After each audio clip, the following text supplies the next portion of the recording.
This is DX Central Live.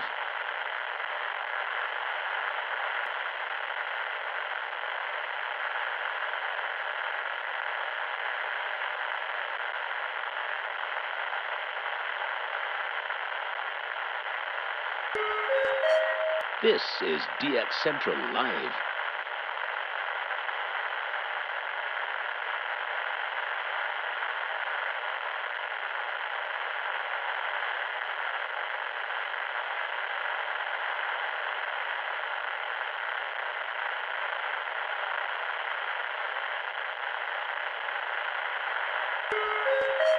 This is DX Central Live.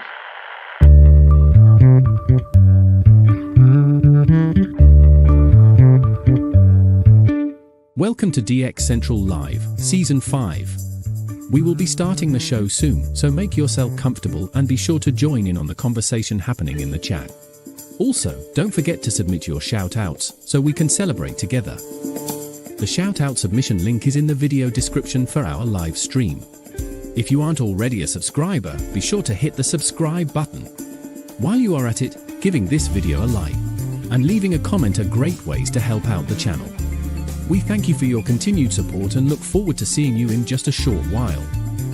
Now get ready for DX Central Live, Season 5.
Welcome to DX Central Live, Season 5. We will be starting the show soon, so make yourself comfortable and be sure to join in on the conversation happening in the chat.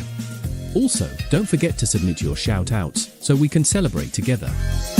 The shout-out submission link is in the video description for our live stream. If you aren't already a subscriber, be sure to hit the subscribe button. While you are at it, giving this video a like and leaving a comment are great ways to help out the channel. We thank you for your continued support and look forward to seeing you in just a short while. Now get ready for DX Central Live, Season 5.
Welcome to DX Central Live, Season 5. We will be starting the show soon, so make yourself comfortable and be sure to join in on the conversation happening in the chat. Also, don't forget to submit your shout-outs so we can celebrate together. The shout-out submission link is in the video description for our live stream. If you aren't already a subscriber, be sure to hit the subscribe button. While you are at it, giving this video a like and leaving a comment are great ways to help out the channel. We thank you for your continued support and look forward to seeing you in just a short while. Now get ready for DX Central Live, Season 5.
Central Live, Season 5.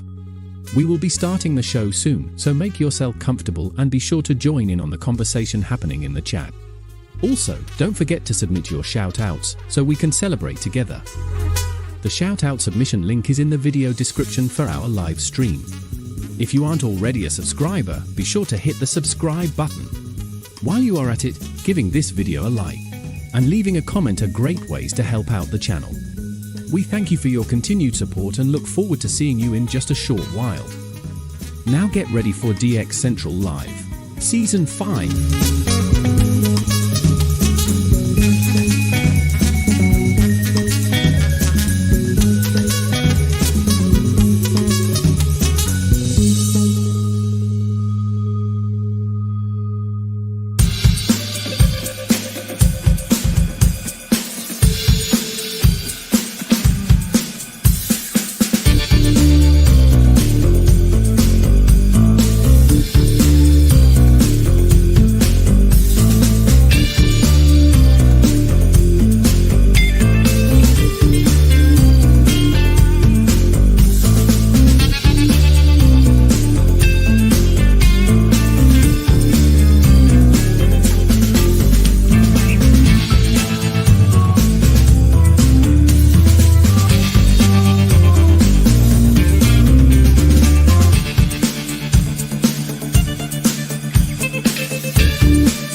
Welcome to DX Central Live, Season 5. We will be starting the show soon, so make yourself comfortable and be sure to join in on the conversation happening in the chat. Also, don't forget to submit your shoutouts so we can celebrate together. The shoutout submission link is in the video description for our live stream. If you aren't already a subscriber, be sure to hit the subscribe button. While you are at it, giving this video a like and leaving a comment are great ways to help out the channel. We thank you for your continued support and look forward to seeing you in just a short while. Now get ready for DX Central Live, Season 5.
to DX Central Live, Season 5. We will be starting the show soon, so make yourself comfortable and be sure to join in on the conversation happening in the chat. Also, don't forget to submit your shoutouts so we can celebrate together. The shoutout submission link is in the video description for our live stream. If you aren't already a subscriber, be sure to hit the subscribe button. While you are at it, giving this video a like and leaving a comment are great ways to help out the channel. We thank you for your continued support and look forward to seeing you in just a short while. Now get ready for DX Central Live, Season 5.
This is DX Central Live.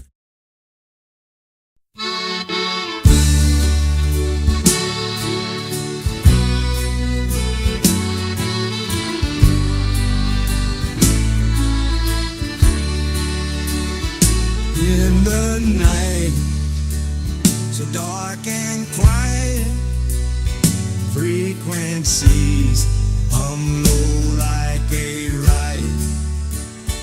Tuning in with all my might, searching for a voice in flight. Cajun air, it holds the sound. Radio waves from town to town. Static crackles, mix and turn, waiting for that name to learn. Signal fades, the name's unknown, trying to catch it all alone. Mystery calls, the night, my friend, searching till the very end. Moonlight dances on the dial, rumbling with that Delta style. Notes float softly in the wind, still I wait for news to send. Signal fades, the name's unknown, trying to catch it all alone. Mystery calls, the night, my friend, searching till the very end. Bayou whispers keep me still, craving for that lingering thrill. twisted voices, lost in haze, echoes in this southern maze.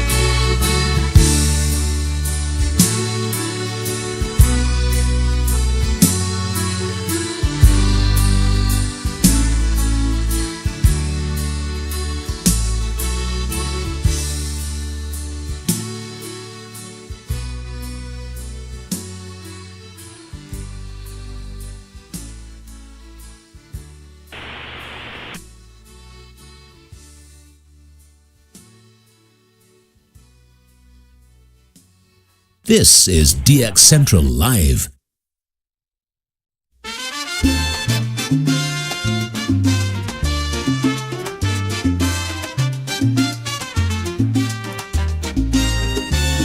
He's got his antenna way up in the air, dreams of Latin music out there somewhere, cards in his hand, maps on the wall, late nights waiting, but he gets no call.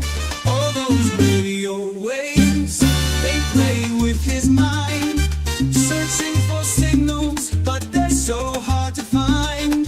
From Puerto Rico to faraway land, tune in the static, still no guitar in hand.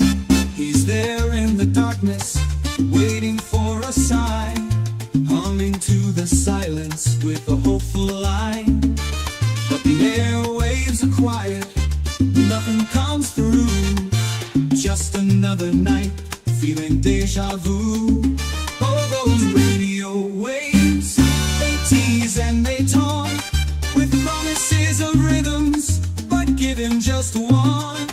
From Puerto Rico, he's searching afar, dreams of a broadcast beneath the bright star.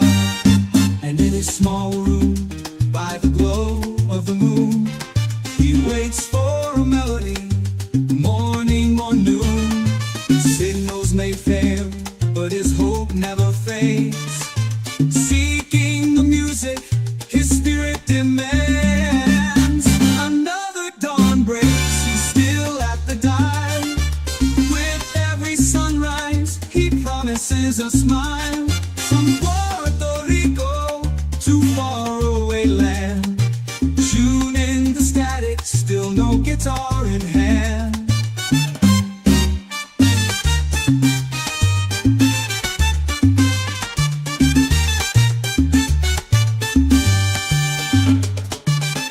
He's there in the darkness, waiting for a sign, humming to the silence with a hopeful line. But the airwaves are quiet, nothing comes through, just another night, feeling deja vu. All those radio waves, they tease and they taunt, with promises of rhythms, with a hopeful line. But the airwaves are quiet, nothing comes through, just another night, feeling deja vu. And in his small room, by the glow of the moon, he waits for a melody, morning or noon. Signals may fail, but his hope never fades, seeking the music his spirit demands.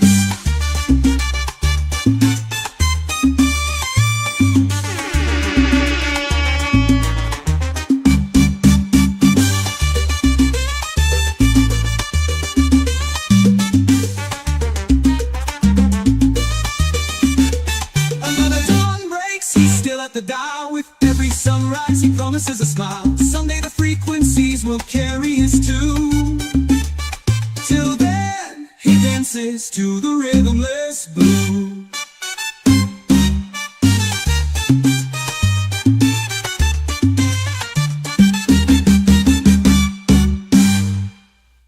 This is DX Central Live.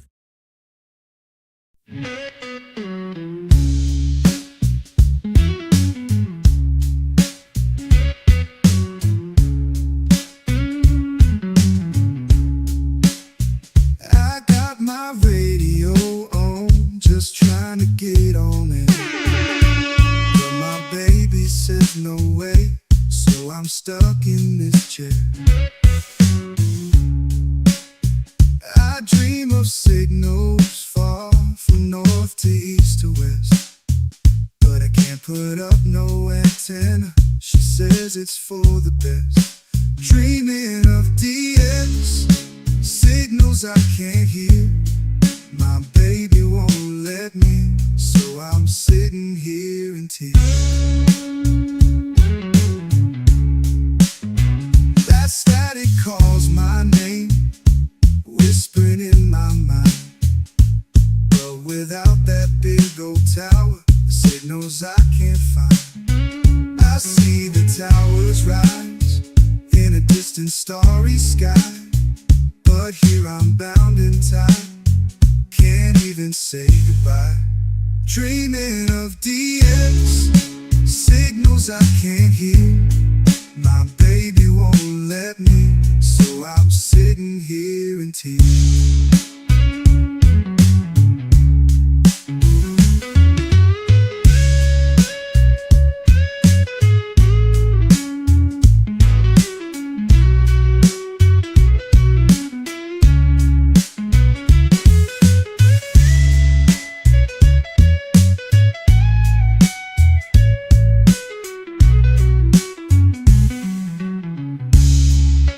Dreaming of DX signals I can't hear. My baby won't let me, so I'm sitting here in tears.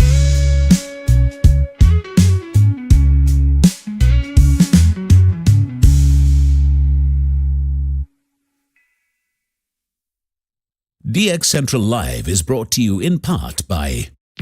With a lifetime membership, the International Radio Club of America gives DXers incredible value by putting important station information right at your fingertips. The club's e-publication, the DX Monitor, includes DXer loggings, station information updates, international loggings, and more. Other club publications include the IRCA Mexican Log, a must-have resource for any DXer that chases stations from Mexico, the TIS HAR list, the IRCA slogan list, sunset sunrise maps, and DXer technical guides. The joint IRCA-NRC email reflector and groups.io group is a hub for real-time DX conditions, station news, and DX-related conversation. For more information, visit ircaonline.org. That's ircaonline.org. From long wave to satellites, medium wave through HF, ham radio to scanners. If you can DX it, the Spectrum Monitor has you covered. Editor and publisher Ken Reitz has assembled a who's who of radio writers to share their knowledge and expertise from a wide range of DX-related topics. Each month, the Spectrum Monitor's columnists dive into their specialties to give readers tips, tricks, the latest news and station updates, and more. The Spectrum Monitor also provides a monthly assortment of feature articles that give in-depth insight into the past, present, and future of DXing. You can get a full year of the Spectrum Monitor for only $24. Individual issues from the current year are available for $3 each. You can also purchase previous years of the Spectrum Monitor in their entirety for as low as $12. For more information, visit thespectrummonitor.com. That's thespectrummonitor.com. For more than 90 years, the National Radio Club has been at the forefront of providing DXers with the latest in station news, DX-related technical information, and reception reports from DXers around the world.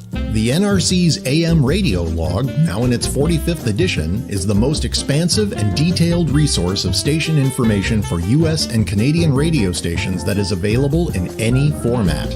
The club's publication, the DX News, is available in both print and electronic format and provides the latest information on call letter and format changes, construction permits, and other information to help keep DXers informed of the latest updates they may hear on the air. For more information, visit their website at nationalradioclub.org. That's nationalradioclub.org.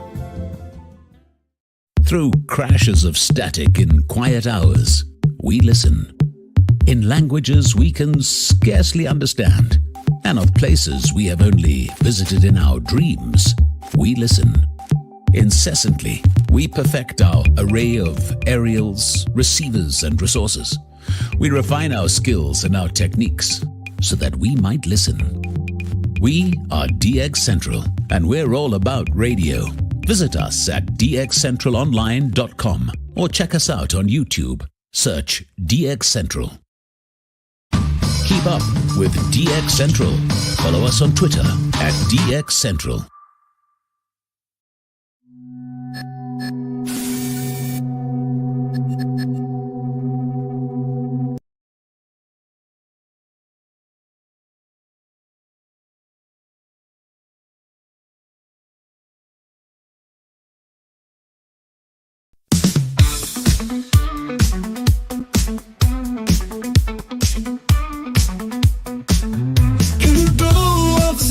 It's a Friday night, rolling in the North Shore, setting frequencies right. AM and FM, the airwaves collide.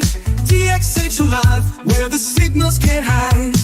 Tuning in the static, chasing down the sounds. Every single signal is magic we have found. All radios hum, the chatters all agree. DX Central Live is the place to be.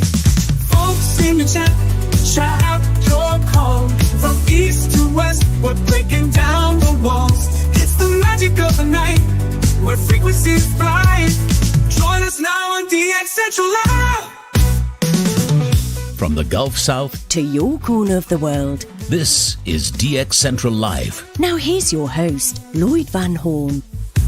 From the North Shore Studios in Mandeville, Louisiana, here in Studio A, we bring you DX Central Live. Good Friday evening to you, my friends, and welcome to another night of great DX, we hope. And it's been a fun, interesting week as we've been here in our week, 11 of our medium wave frequency challenge. 1150 to 1180, right? I got that right? It's been a long week. It's been a very long week.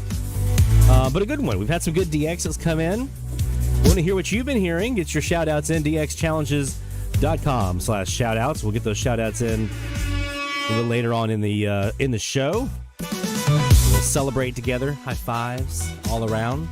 So you guys are in the chat already, having some good conversations, so glad to see that as always.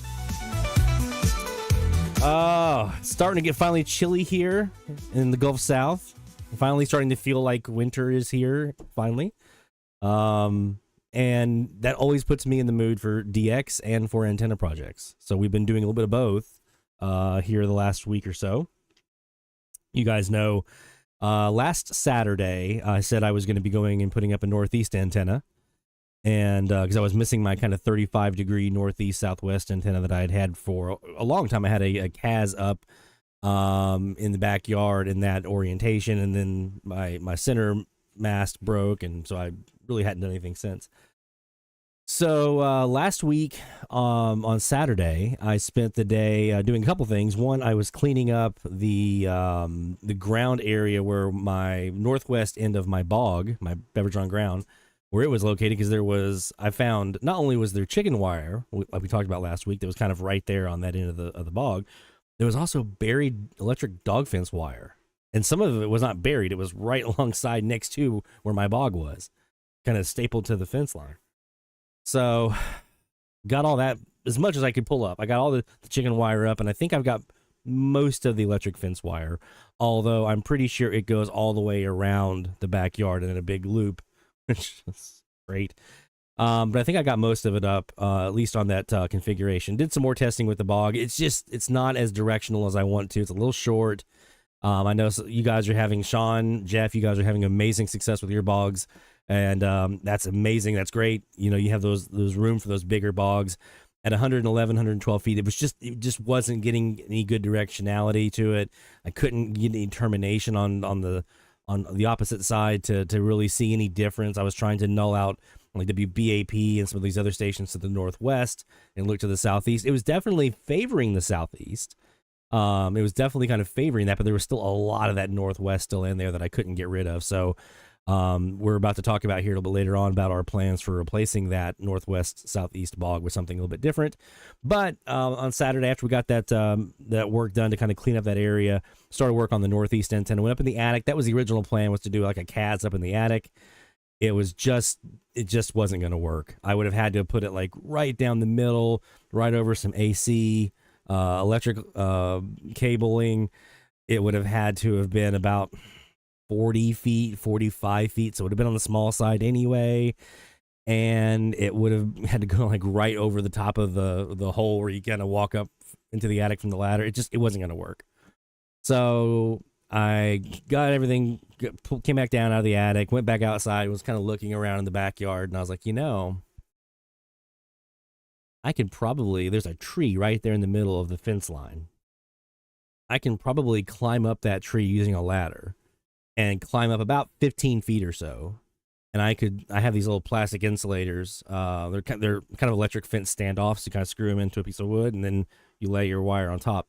So I could put those little insulators, those little standoffs, into the tree, put one up there, and then lay the top of the apex of a KAZ on that wire, and then the KAZ would go out, and I could do it 15 foot high by 60 foot wide KAZ antenna in that spot. That will put it far enough away from the northwest southeast antenna. It's far enough away from the north south SuperLoop. I think I can make this work. So after dark, it was like 8, 9 o'clock. I finally got done with this thing. Was up on the top of the ladder with my headlamp, kind of just doing all the work and everything, trying to get it all through the trees and everything. Got it all finished up, started testing it, and it has been working like gangbusters. Also on Saturday, in between all that work that I did, I also went into the front yard and I did some looking, and I realized that my front yard SuperLoop that I thought was 15 feet by 56 feet was actually about 10 feet by 56 feet. So it was a little on the short side. And the vertical height on SuperLoops is the key. If you want like stronger signals and like more sensitivity and more signal grabbing, it's got to be higher, right? So I was able to get it up another 5 feet. I was able to get to 15 feet. That made a huge difference in the performance of that SuperLoop. It has opened up so much more DX that I had not been hearing. In fact, when we look at the totals, every single log that I've gotten this week, and I've gotten quite a few this week, has been on either the Northeast KAZ or the upgraded SuperLoop in the front yard.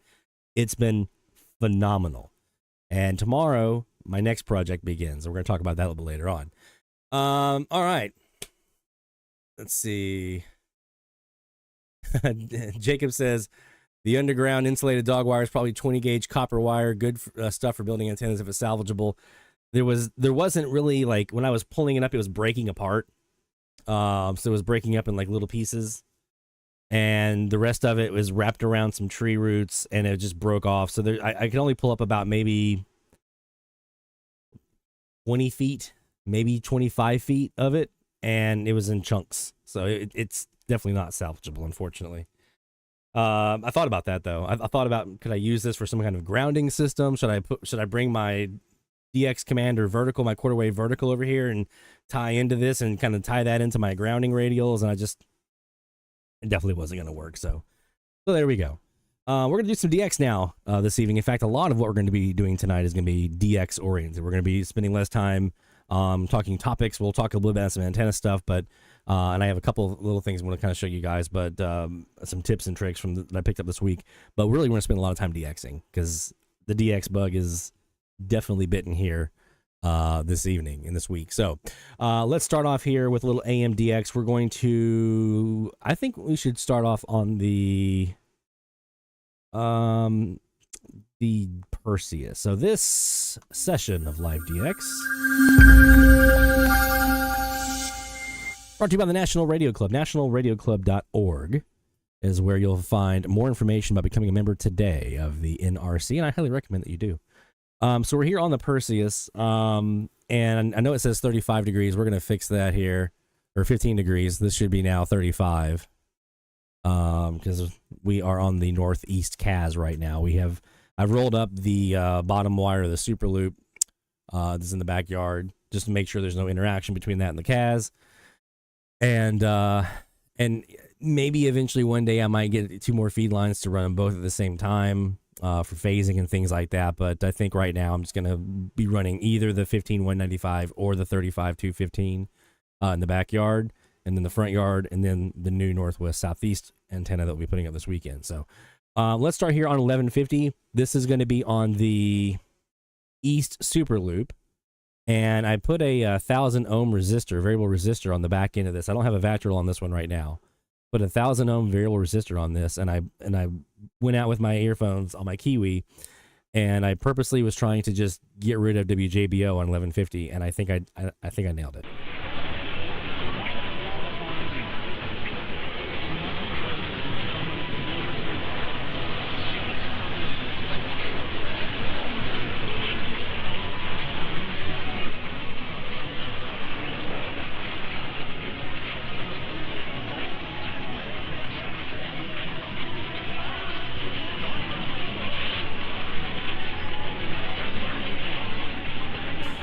You guys are talking about WLWL 1170. We can actually go check that really quick before we get to the top of the hour here.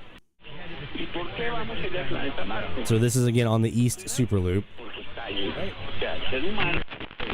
Yeah, East SuperLoop.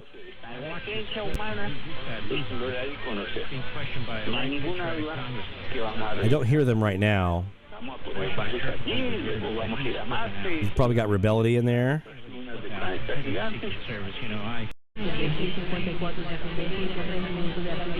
That's Rebellion. Maybe not. That might be one of the Mexico stations, and maybe our RSAN in Colombia. But I'm not hearing Rockingham right now. Unless that's them weak in there with music.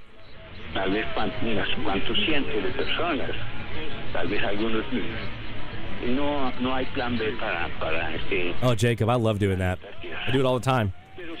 That's how I usually get my variable resistor set, both at the Kiwi KAZ, at Mom's place, and the front yard one here.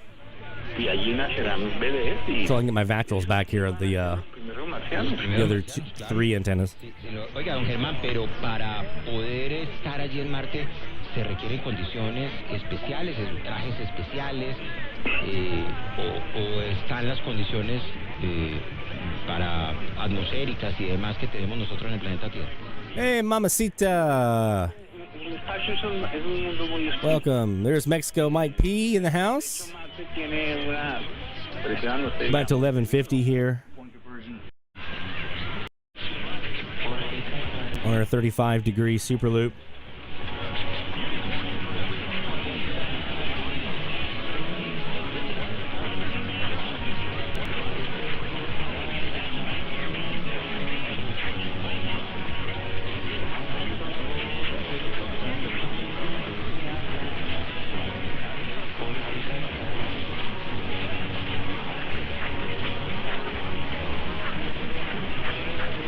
Possibly a little country music in there, maybe?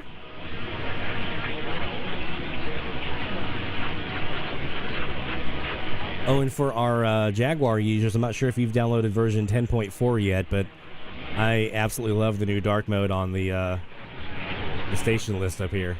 Love it.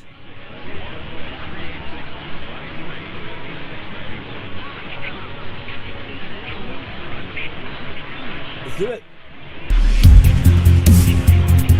DX Central Live Top of the Hour Alert.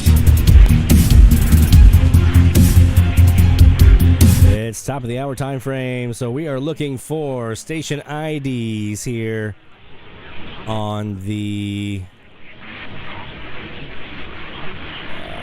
35-degree KAZ. It's actually not even a SuperLoop. It's a 15 by 60 KAZ. I could probably take that out.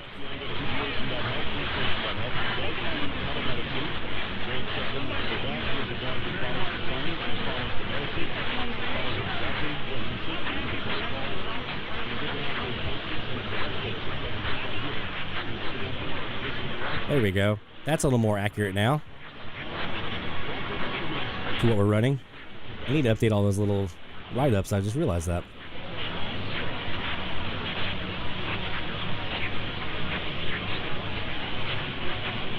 Oh, that actually brings up something I did want to mention. This is the time of the year when you have a lot of, especially like your news talk stations, I have found, are doing a lot of station promos for sister stations that are running 24-hour Christmas music. It doesn't have to be just news talk. There are other stations doing it too, but you're going to hear promos for a FM station running all Christmas music on an AM station that's not. And so you're going to hear that FM signal or that FM frequency given. And that can throw you off because I was hearing like FM 107 point whatever, and I was like, there's no 107 point on anything on this frequency. And it was because they were doing a promo for the sister station that was running Christmas music. So that can be a little maddening this time of the year, so be careful with that. Yeah, a lot of the stars, a lot of the dentist office radio stations, what I like to call them, the AC stations, hot AC, AC. A lot of the dentist office stations are 24-hour Christmas music right now.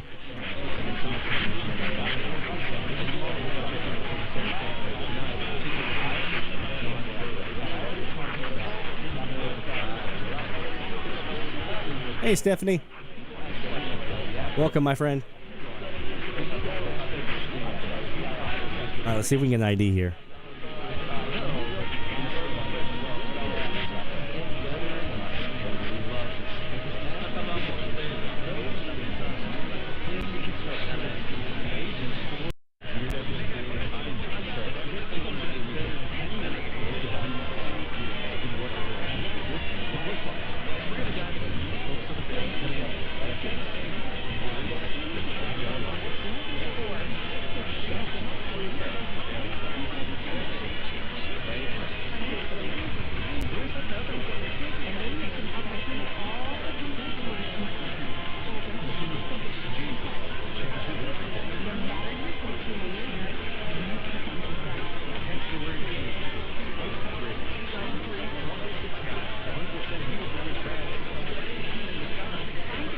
I just heard a 106 something.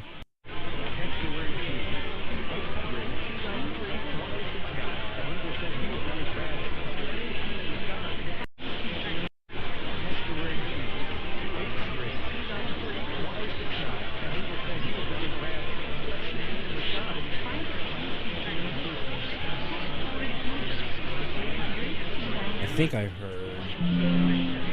Nope.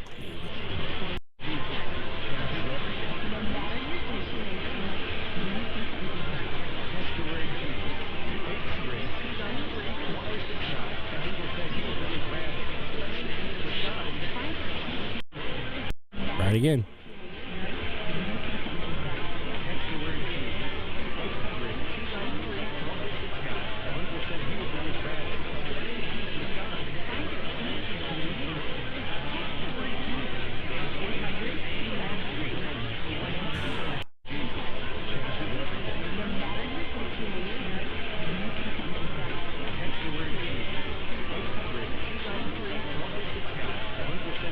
Oh, that might just be a phone number. I might be chasing a phone number here, like a national network phone number on a national ad.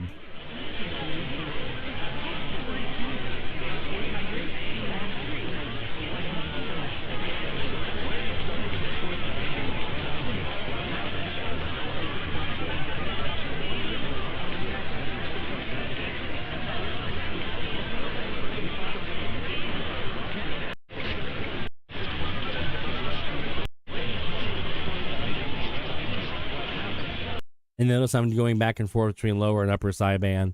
For those of you who may not have heard the message before, that is a good technique to do on these recordings because sometimes the station will be louder on one sideband than the other, or you may not even hear them on one sideband but only hear them on the other. So a nice little technique to sometimes do on these recordings is just kind of bounce back and forth, see if you notice any difference.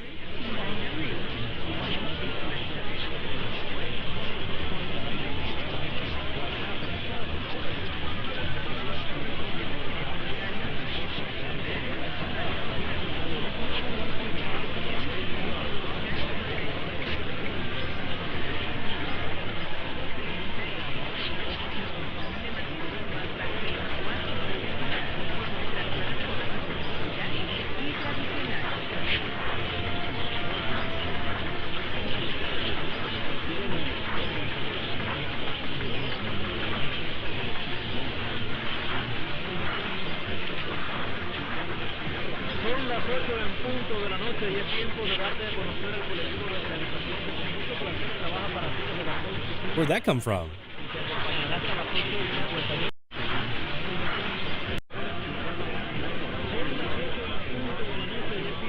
See what I mean? Nowhere near as loud on the upper side, man.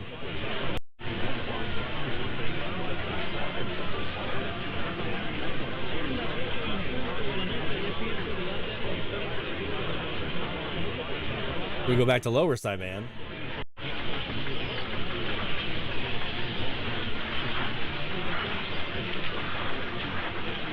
Son las 8 en punto de la noche y es tiempo de darte a conocer al colectivo de organización que con mucho placer trabaja para ti desde las 6 y 5 de la tarde. Te acompañará hasta las 8 y 58 minutos de la noche. Nuestra asesora es Endondi Duarte de En las máquinas reproductoras del sonido digital mezclando la música y sonido del disco. And so our Spanish speakers, if you have anything you hear in here, that might be identifiable, let me know, because I don't have anything in Spanish on this frequency right now. So this would be a new one if we can identify anything in this. Son las 8 en punto de la noche y es tiempo de darte a conocer al colectivo de organización que con mucho placer trabaja para ti desde las 6 y 5 de la tarde. Te acompañará hasta las 8 y 58 minutos de la noche. That's probably who that is. Mexico might be, so that could be Cuba, because they're saying it's 8 o'clock. And I do have Radio Bayamo here, so that could be them. La asesora es Endondi Duarte de En las máquinas reproductoras del sonido digital mezclando la música y sonido del disco. la dirección y producción musical. I forgot I had one Spanish. Ella es Laura Julia Figueroa Rosales y mi nombre es Juan Reyes. Recuerda que este es un programa de los jóvenes con públicos diferentes. No, ninguno.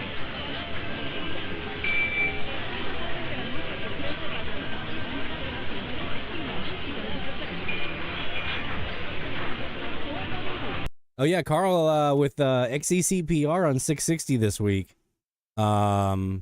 which was really, really cool to see, because that's one of those stations that just blasts in here most nights from Quintana Roo. They're on the Yucatan Peninsula, and so to hear them coming in up there in Tennessee, that's pretty awesome. I heard them once in Charleston when I was in Charleston, and they were super weak, and I moved here, and now that's like, there they are. And they own 660 here. So I'm pretty comfortable saying that's BIMO. We do have them already and have them in the challenge log. Let's go to 1160 and see if we caught anything. And remember, on this antenna, we're beaming east. We're on the east super loop here, actually. And on the other side, a rally. We're actually not on the KAZ.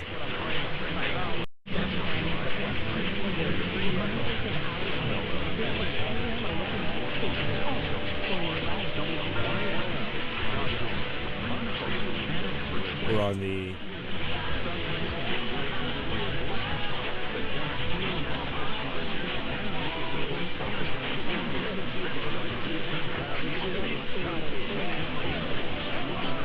That's what we're on.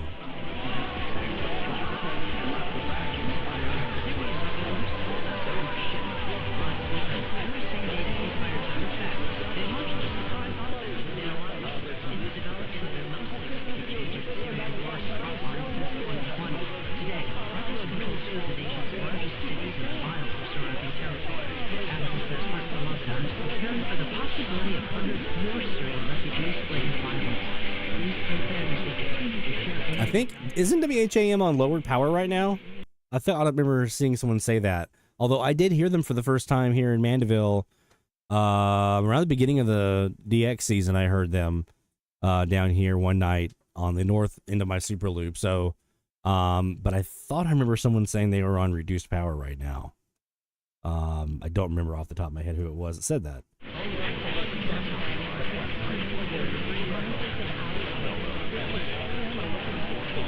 Okay, they are back to full power. Okay, that's good. Then you got a shot. You definitely have a shot.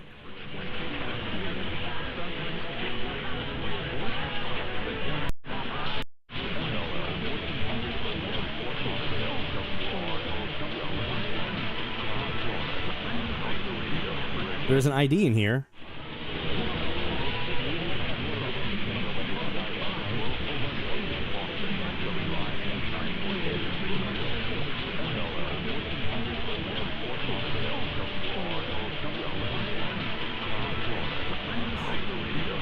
That's a new one. That's WRLZ St. Cloud. Listen, listen, listen. On the upper sideband, they don't show up on lower, but on upper sideband, there they are.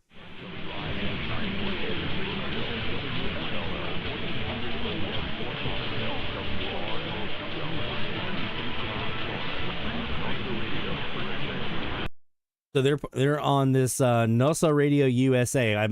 If I remember correctly, that is a multi-station network of Portuguese stations, if I remember correctly. And there it was, WRLZ, St. Cloud, Florida. I mean, it's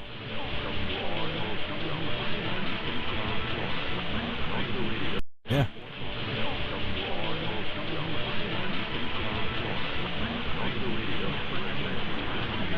And then the NASA radio. That's a new one. That's a new one. And that's one more for the challenge that we can get in there. All right. So that one paid off. I didn't think there was anything on there. I was getting ready to move to 1170, switch over to upper sideband, and boom, there's the ID. That's a new one for us, man. 0100. Let's go to 1170 and see if we caught anything there.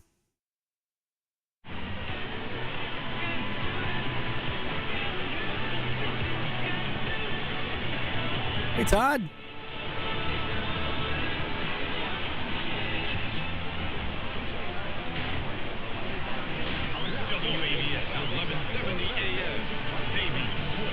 Yeah, see, this SuperLoop's doing really good in the Florida. This is WAVS down in Miami. Or I guess Davie, Florida.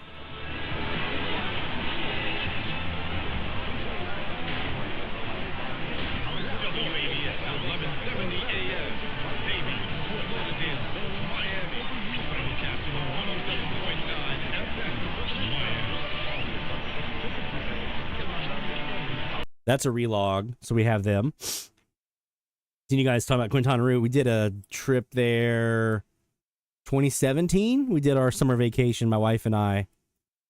We did right there at it was one of the Excellence Resorts, or Excellence Riviera, I think. I think it was Playa del Carmen, or it was somewhere down south of Cancun proper. Absolutely stunning resort. One of the best vacations I've ever had in my entire life. I mean, it was amazing. All inclusive. They treated us like royalty, and such a good trip. So we got WAVS there on 1170 as a relog, and let's go back to 1180 now and see if we're gonna get anything besides Rebeldy. No, just Rebeldy. But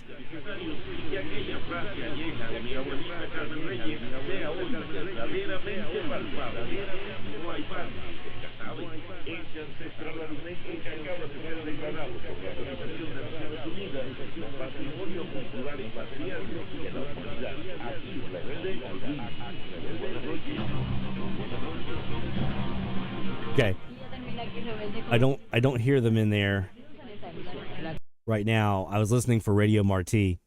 I didn't hear them in there, but I do have a clip to play you guys here in a bit. For those who are looking for Radio Marti, you've got some time for the challenge too. If you have a recording, top of the hour time frame, I've got a couple of clips to play for you of a little melody that you can listen for to grab Radio Marti out of the Rebeldy wall. Because remember, what's basically happening is you have all those Rebeldy stations on the island in Cuba. They're all beaming up our way. And then you've got one station down there in Marathon that's beaming down south. And so all the people down south are hearing Miami. All the people up here are hearing Rebeldy a lot. And people on the island are hearing Rebeldy. They're trying to block out that Marti signal. Our friend Mexico Mike J, he actually has an ID he caught from Radio Marti. He hears them. You can hear him nicely on the Bonaire, Transworld Radio, Kiwi as well. They come in very well on that as well. And we did hear them this week. We heard the little jingle melody. So I'll be playing you guys an example of that, of what to listen for. So if you're looking for Radio Marti, you'll know what to kind of tune in for on your top of the hour time frame recordings. And probably there's a good chance they could be there underneath Rebeldy in that Rebeldy wall. Let's take a quick break, and when we come back, we are going to talk about that. We're going to talk a bit about our project for this weekend and what we're going to be doing with our new antenna. I can't wait. So stay tuned, my friends. More DX Central Live is coming your way right after this. DX Central, because we're all about radio.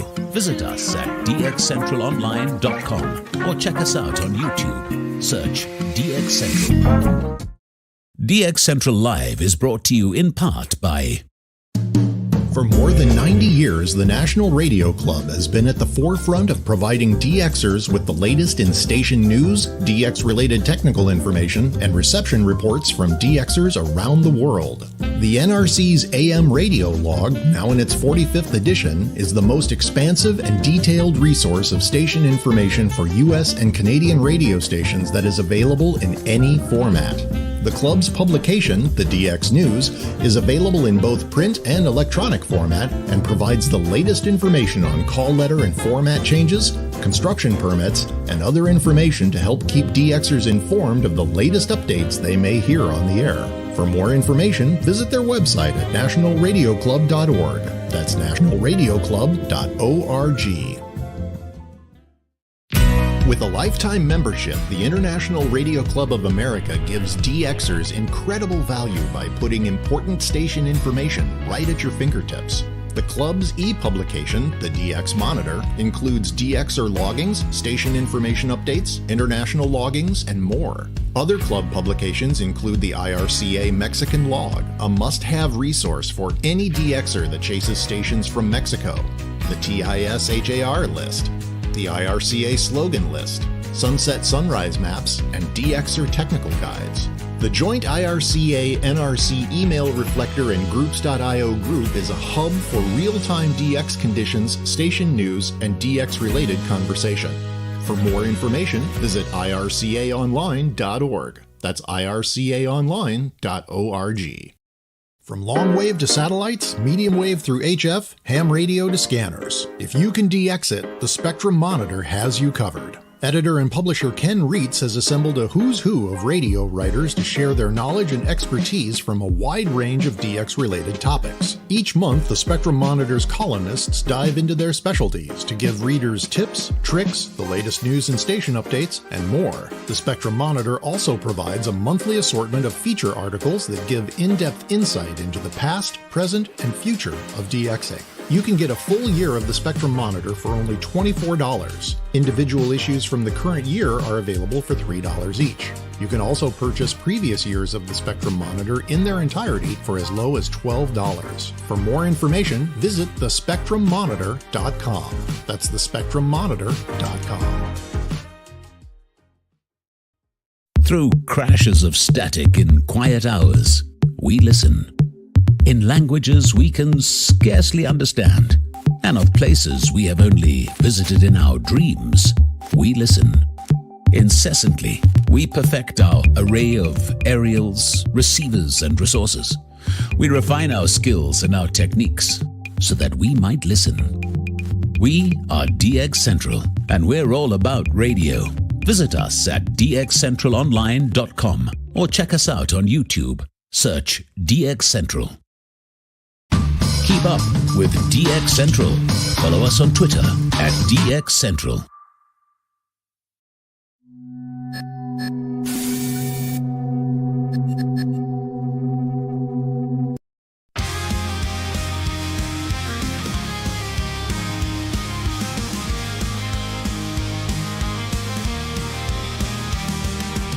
I've been tuning all night, fingers crossed just right. Static fills the air, hope fades to despair. You cracked the code so clear, caught what I long to hear. Through the noise you smiled, I'm lost for a while. All I hear is hiss, in a world of bliss. I miss it. You found the diamond shore. You found it. I'm stuck in quest divine till the end of time. Till the end of time. From the DX Central North Shore Studios, this is DXC Live. Now here's your host, Lloyd Van Horn. Your joy is bittersweet. From the North Shore Studios here in Mandeville, Louisiana, DX Central Live every Friday night at 0045 UTC. That's 1845 Central Time. And we bring you live DX related topics around AM, FM DX, weather DX, TV DX, just DX. And we talk about DX. We like to talk about DXing and all the things around it: antennas, receivers, radios, all the fun stuff that goes with that. Speaking of antennas, I do want to talk a bit about the antenna project I'm going to be doing this weekend. New antenna is on the way. So we're going to be looking at that here in a second. Also want to make sure we have a chance to get to your shout outs. So get your shout outs in dxchallenges.com/shoutout. And we've already got several that are starting to come in now here.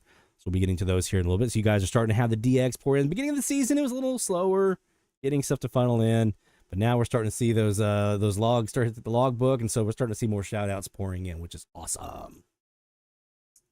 All right, so you guys know traditionally here at DX Central, the two main antennas that I've been kind of working off of are KAZs and SuperLoops, right? We're talking terminated loop antennas.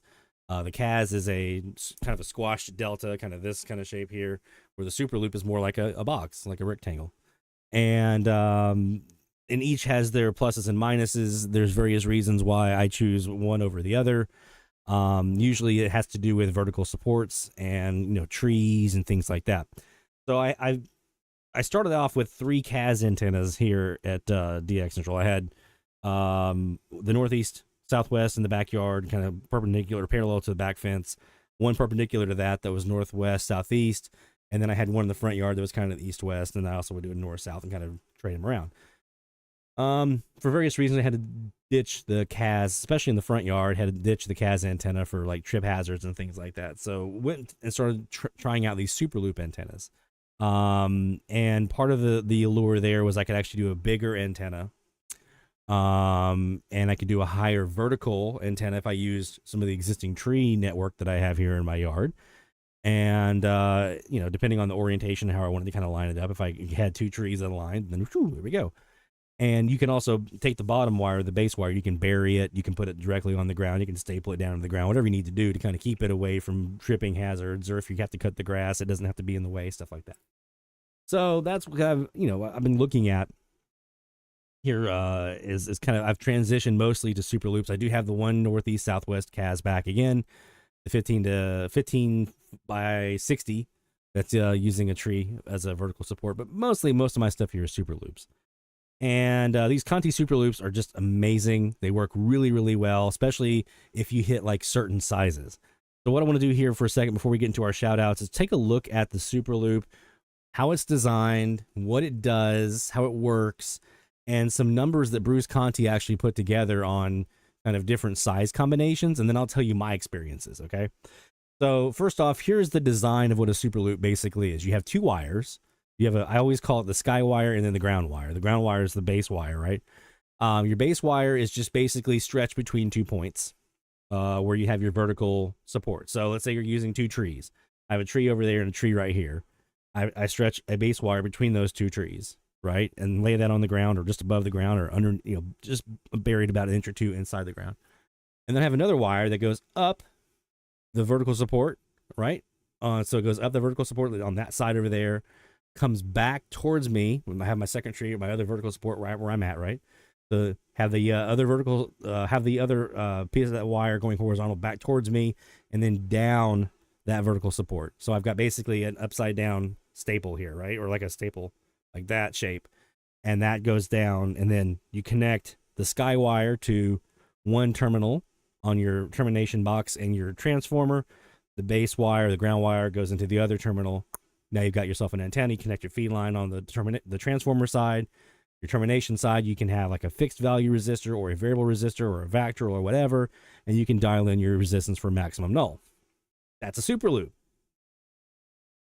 The cool thing about these is they don't have to be a massive antenna. You don't have to have like a huge antenna like to get results with this. These work at much smaller sizes, kind of like a flag, but they work better than a flag, right? They give you better nulls off the backside, and depending on your dimensions, you can get even better sensitivity off these antennas.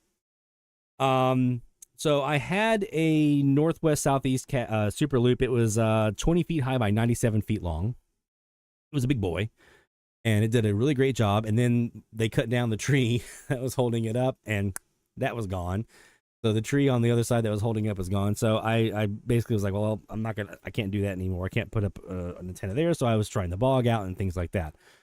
So long story short, I've decided to replace that SuperLoop and that bog with another SuperLoop. I went out and I'm going to give it another shot with my kite poles. Now, I know these are not long-term solutions. I know that kite poles are not meant for put it up and it stays up there for 10 years and you're done. I'm going to have to replace them at some point. I know, right? In the interim, I'm going to look at some things like maybe carbon fiber or some other kind of mast. I may have to spend a little bit extra money to get a nicer mast. It's a little thicker. It will last a little bit longer, but you know, we're going to basically have a 28-foot kite pole on the side where the tree used to be. And then 112 feet back here in the back corner of the yard, directly opposite that spot, is going to be another one of those 28-foot poles. So we're going to have 28 feet of wire going up, roughly. It's going to bend a little bit, so probably closer to 25. But 25, 28 feet, somewhere in there that goes up, goes 112 feet down to the other support, 28 feet down that support, and then on the between those two supports is 112 feet of wire. That's right now is what I'm using for my bog, but it's going to be replaced as the base wire for this antenna, the SuperLoop. So we're going to have about a 25, 26-ish by 112-foot SuperLoop, okay? So, and this could be in that northwest-southeast configuration. I've got my transformer on one side. I got my variable resistor on the other. I can dial in the null on the back side. I can get my feed line on the other side. It's a passive one because it's at this size, you don't need amplification. I was putting 23 dB of amplification in and then 20 dB of attenuation, just rolling it right back off again. And so you don't need, on these big ones like this, you really don't need. They are big enough to be self-sufficient and provide their own amplification, their own amount of gain. On some of the shorter ones, you might. Now, I've got a 15 by 56, and it doesn't need it's got a passive transformer. It doesn't need extra gain on it at all. 15 feet high into a tree, 56 feet between the two in my front yard, and it works fine. Okay, it works really, really well. That's the east-west SuperLoop I was talking about. That's been giving me all the catches this week, okay? So this is what it looks like here. When we scroll down a little bit here, I'm at BAMlog right now. I'm actually going to put this link into the chat. Okay. So let's take a look here. He's got some measurements, and what he's basically doing here is he's looking at what's the null depth that I can get, that front to back null depth that I can get for various lengths and various heights of these SuperLoops, right? So at the bottom down here, you see these are the horizontal, the length between the two vertical supports, the distance between the two. And then each of these little colored bars that you see here is a different vertical height. So as an example, I have the 15 by 56 that I found out was actually closer to 10 by 56. Look at what this means here by just that little five foot jump that I did. This is the 50-foot grouping right here. Here's 10 in green. Here's 15 in kind of that turquoise color. So in green, I was getting a maximum null depth of a little bit between about 47 dB. When the 15-foot height, I'm over 60 feet or 60 dB in back end null. So that means I can suppress signals on the back side of that antenna by around 60 dB at maximum null depth, assuming everything's all equal and even. Maximum depth of about 60 dB on the high, and that's at the high end of the band. Even the low end of the band, 550, is above 50 dB. So the vast majority of the band is 50 dB or more of attenuation on the back side. And before, the best I could do was 47 dB on the low end of the band here on the 10-foot high. So you see just that 5 feet of vertical height made a huge difference on the front to back ratio, but it also made a huge difference on the gain, the amount of signals pouring in. Because on a SuperLoop, that is the vertical height is going to determine how sensitive, how good the ears are on that antenna. So if you go a little bit higher, it's going to be a little more gain. Now you might sacrifice some of that front to back ratio if you go too crazy. As an example, I will show you when we get to 100 feet, which is where I'm about to put mine. Okay. And 25 feet. Now look at my front to back. Now I'm still over 50 on the low end of the band, But down here towards the high end of the band, I'm down like 35, 40 dB. Okay. So now I'm hopeful here that I'll be getting signals, weaker signals on this bigger and taller antenna that I would normally not be able to hear because I have a more capture area. And I know that I may be sacrificing some front to back nulling capacity by doing so. And so it becomes a trade-off at that point. Where does that line? And I may end up going back in and saying, okay, you know what? I need more front to back nulling. So I'm going to keep this 25 feet of height, but I need to back it down to like 80 feet. And now you'll see here, that means I'm going to be putting all of my stuff in the about 45 or more, 45 to 50 dB on this orange box right here. If I back it down to like an 80 feet between the two poles, and I'm at about 25 feet in height, I get about another 10 to 15 dB of attenuation at that point. But have I sacrificed signal? So I want to start big. In this case, I'm going to start big, and then I'm going to shrink it down if I need to. So that's kind of my thought process. So if you're looking at one of these SuperLoop antennas and you're trying to figure it out, I'll tell you, man, that 15 by 50, most people who have a yard of some capacity, 50 feet is typical in most backyard scenarios. You can usually do a 15 by 50, okay? And you can do what I did and climb a ladder and put a screw fence post isolator on the tree and put your wire up there and go to the other side and do the same thing. And there's your apex. You can use kite poles. You can get a painter's pole, like a fiberglass painter's pole. They have 15-foot fiberglass painter's poles are not super, super expensive. So there's different options you could look at. Just stay away from metal. And you should be good. 15 by 50 is very doable, and it works really, really well. It works really, really well. I'm just hoping that with a bigger antenna for my purposes, because I'm trying to shoot for the Caribbean. I'm shooting for Haiti. I'm shooting for Dominican Republic, Puerto Rico, British Virgin Islands. I'm looking for all that stuff in the Caribbean, which is far enough away from my location that those signals are not super strong.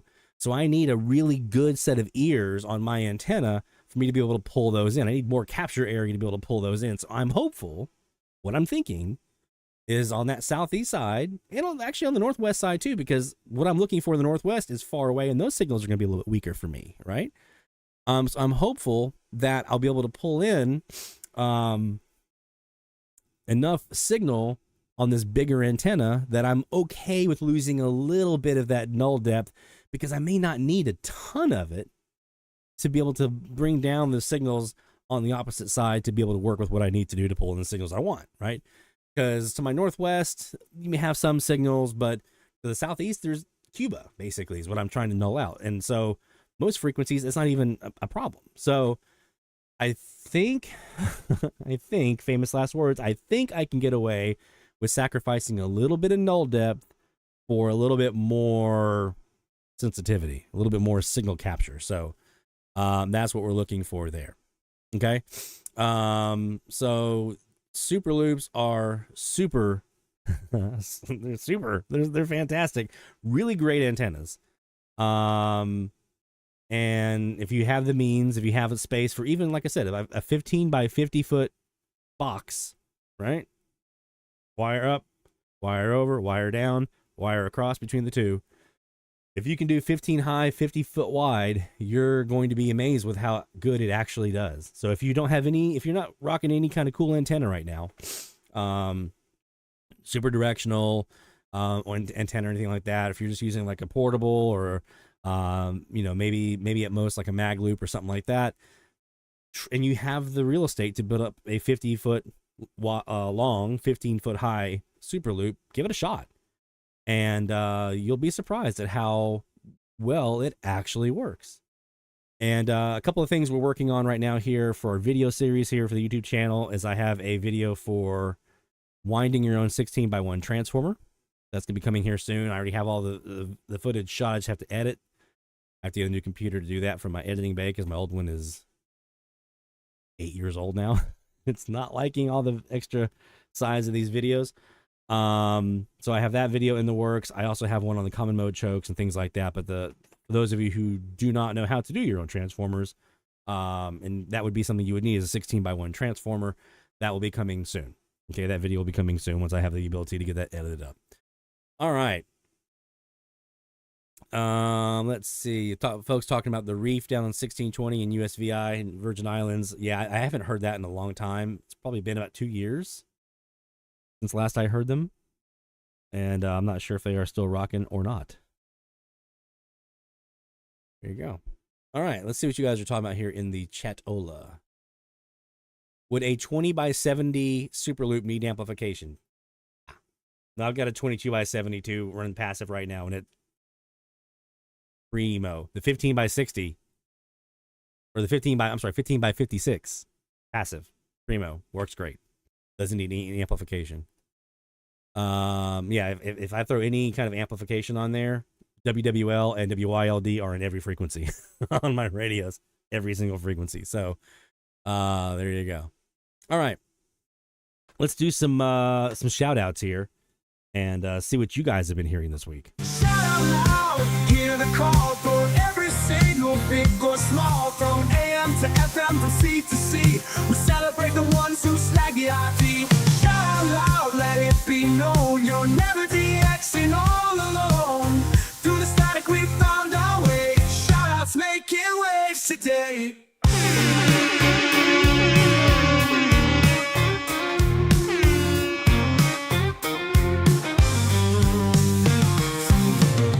Read through the chat comments here, make sure I'm not missing anything.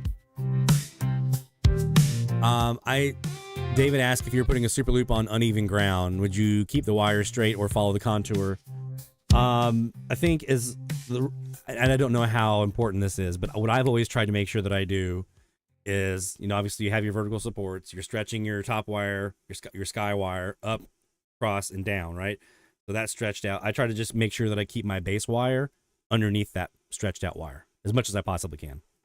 Up and down like this is fine. This, if you have a bunch of it over here and then a bunch over here, a bunch over here, that might be a little tricky. I just try to keep that wire underneath the top wire as much as I possibly can, because that bottom wire is your coupling to ground, right? So that's what's preventing you from needing a ground rod, like you would on a U antenna, EWE antenna. Those require ground rods, right? This wire here that we're putting at the bottom eliminates the need for ground rods. But to do that, that's why I'm pretty sure you want to keep it as much as you can underneath that sky wire. Same with the KAZ, right? All right, let's do shout outs. Starting with Mark Herson in New Jersey. Got a couple shout outs here for Mark. Receive the new Quotson DX286 radio during daytime. It can still use a little boost from a 30-year-old 11-inch box loop. No help needed at night, though. Having said all that, what a radio. One of these days, I'll compare it to my Sony ICF 2010 and C. Crane solar radios. All loggings this week were made using indoor equipment and antennas, either a 286 or with the helper box, or an RSP Duo on a 40-meter dipole in the attic. Very cool. So he's rocking the DX286. So that means we're going to talk about this right here, right? Some gear.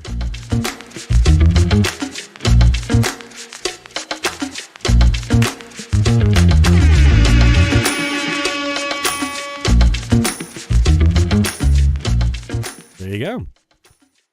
Thank you, Mark. Appreciate you being in there. Yeah, I'm actually going to be putting my DX286 through its paces around the end of the month. I'm taking some time off from the day job.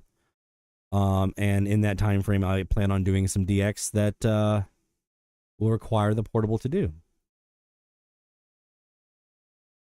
If you don't have a DX286 and you're looking for a great portable, highly recommend it.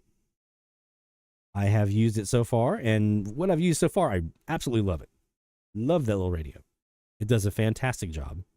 But again, towards the end of this month, into early January, I plan on having a need to do some DX using that portable. Just put that little nugget in the back of your brain. David Pete up in Maine. 13 new logs this week. Wisconsin, number 12, 1150 WHBY. Delaware, number 4, 1150 WDEL. Always nice to hear them. I'm going to cry. I miss those guys. The highlight of my week was getting to try out my new 800-foot mobile bog that I put together by simply winding wire on an old garden hose reel. I found a dirt logging road with a straightaway long enough facing south at 188 degrees. Oh, stretched it out on the side of the road and hooked it up to my Airspy and laptop. When I checked my circle map, it was pointed straight at Columbia. It did not disappoint. So Columbian logs, couple of relogs here. 1000 RACNA HJAQ and HJAT Caracol on 1100. But look at this. New Columbian on 1170 HJNW Caracol. 890 HJPM Caracol, also new. And HJAJ 760 RACNA. So that's number 6 from Columbia for David. Logged or relogged 5 of the 6 Columbians I had ever heard, all at 2300 UTC on the 1st of December. Next target's pointing that sucker at Brazil. Oh, my Lord. Yes, sir. So we got you some new Latin American logs, senor.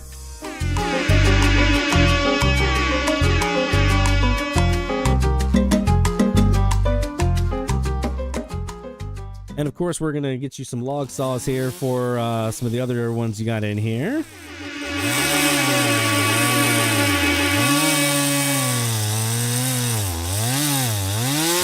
And the Wisconsin.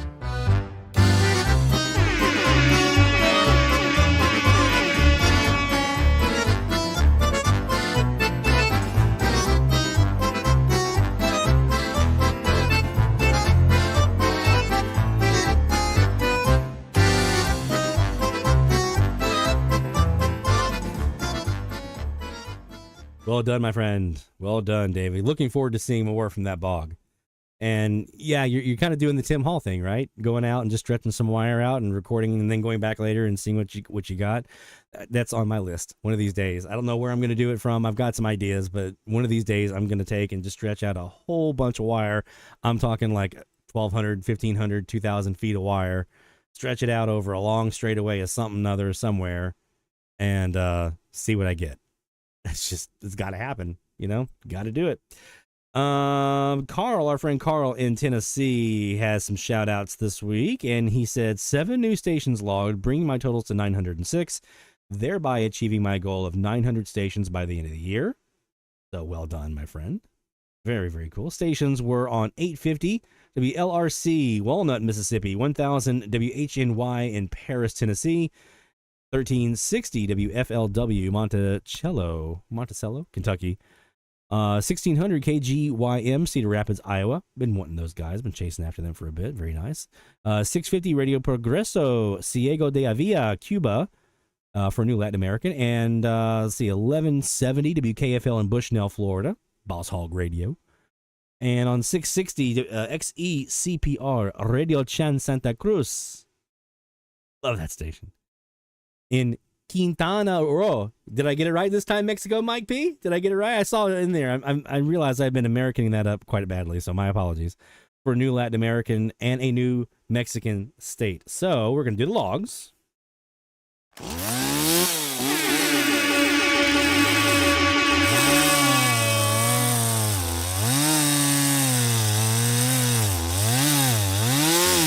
We've got the new Latin American stations in there, so we gotta say hello.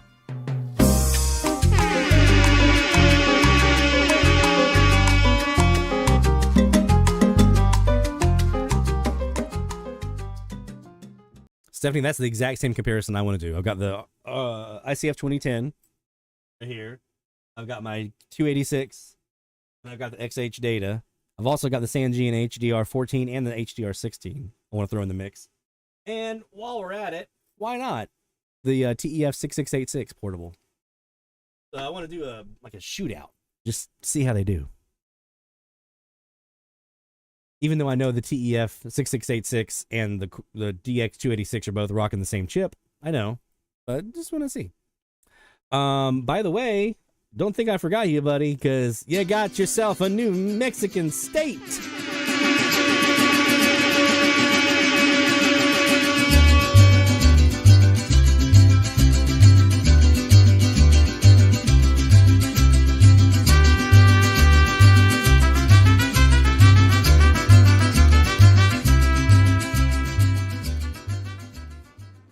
And we're not done because he also got himself a goal this week.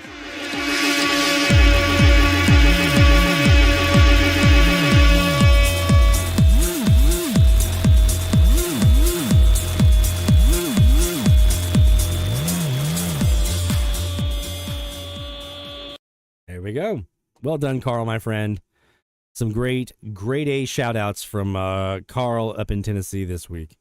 We've got in our next hour, we've got a handful of shout outs. We're going to be getting to our friend Sean in Champaign, Illinois, Mexico, Mike J in the house, Tom Laskowski, and Jeff Immel, all with shout outs here in our next hour. So if you haven't gotten yours in yet, no worries. You got time. All you have to do is just go to our website, and that is dxchallenges.com.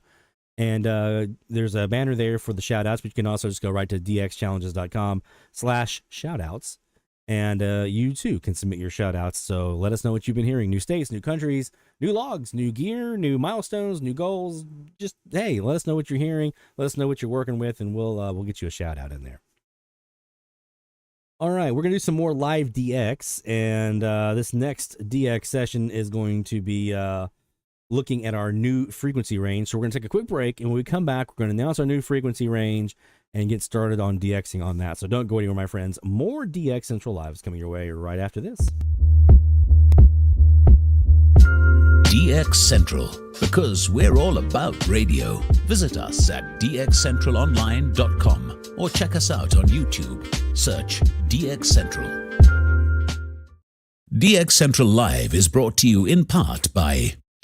With a lifetime membership, the International Radio Club of America gives DXers incredible value by putting important station information right at your fingertips. The club's e-publication, the DX Monitor, includes DXer loggings, station information updates, international loggings, and more. Other club publications include the IRCA Mexican Log, a must-have resource for any DXer that chases stations from Mexico, the TIS HAR list, the IRCA slogan list, sunset sunrise maps, and DXer technical guides. The joint IRCA-NRC email reflector and groups.io group is a hub for real-time DX conditions, station news, and DX-related conversation.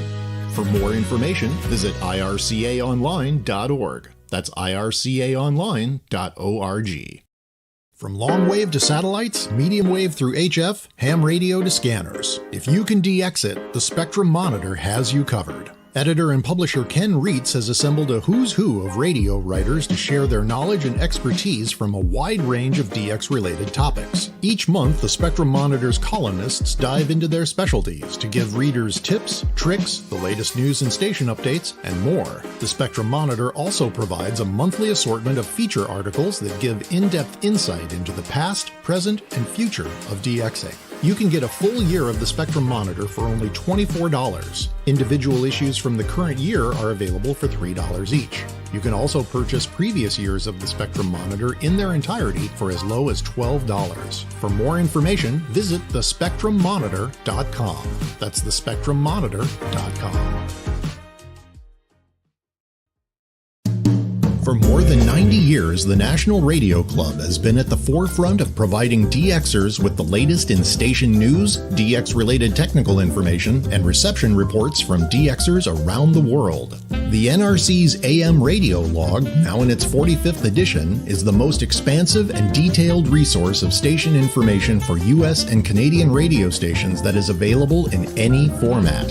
The club's publication, the DX News, is available in both print and electronic format and provides the latest information on call letter and format changes, construction permits, and other information to help keep DXers informed of the latest updates they may hear on the air. For more information, visit their website at nationalradioclub.org. That's nationalradioclub.org. Through crashes of static in quiet hours, we listen. In languages we can scarcely understand, and of places we have only visited in our dreams, we listen. Incessantly, we perfect our array of aerials, receivers, and resources. We refine our skills and our techniques so that we might listen. We are DX Central, and we're all about radio. Visit us at dxcentralonline.com or check us out on YouTube. Search DX Central. Keep up with DX Central. Follow us on Twitter at DX Central.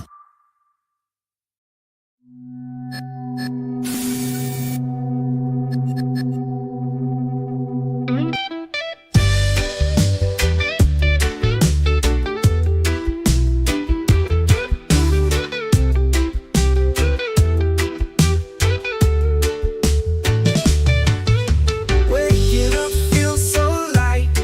No worries about last night. Bands are dead, it's alright. Gonna enjoy some sunlight. Lost in the static and the noise. No signals, no choice. When the DX can't be found, radio's off, hit the ground. No wires can keep me down. When the signals can't be found, chill waves rolling free. Just the sky and me. From the DX Central North Shore Studios, this is DXC Live. Now here's your host, Lloyd Van Horn. No stress, no sound. Gonna wander around town, feet touching the ground. No wires can keep me down. Oh, man. The signals All the music. Why not? All the music. It's DX Central Live from the North Shore Studios here in Mandeville, Louisiana. We're bringing you live DX. A few gaffes every once in a while, and the golden-throated voice of Sean Kutzko selling us on the glories of the clubs and the Spectrum Monitor magazine. Thank you, Sean, for your voiceover work that you do here for us here at DX Central. We appreciate it. He also does a pretty cool impression of an old man. We'll be playing that later on as well. Looking for his juice. We have a new frequency challenge week. So those of you who are familiar know what I'm talking about. But if you are new to the live stream, we do a frequency challenge or a DX challenge, mostly on right now it's an AM side. We do a DX challenge every week where we basically are challenging you to do something. And typically we give you a range of frequencies, and it's okay, starting right now, go listen on these frequencies and report everything that you hear. We're looking to see how many states you can hear, how many countries, logs, things like that. It's really, it's a lighthearted competition. We're not super serious about it. Like, it's not like, oh my God, I gotta win.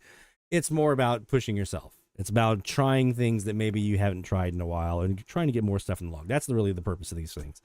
The medium wave frequency challenge. So it's time for us to announce a new week of the challenge. We're wrapping up 1150 to 1180. Say goodbye to 1150, 1180s. Bye. And we're going to start us a new week here with a new frequency range for week 12.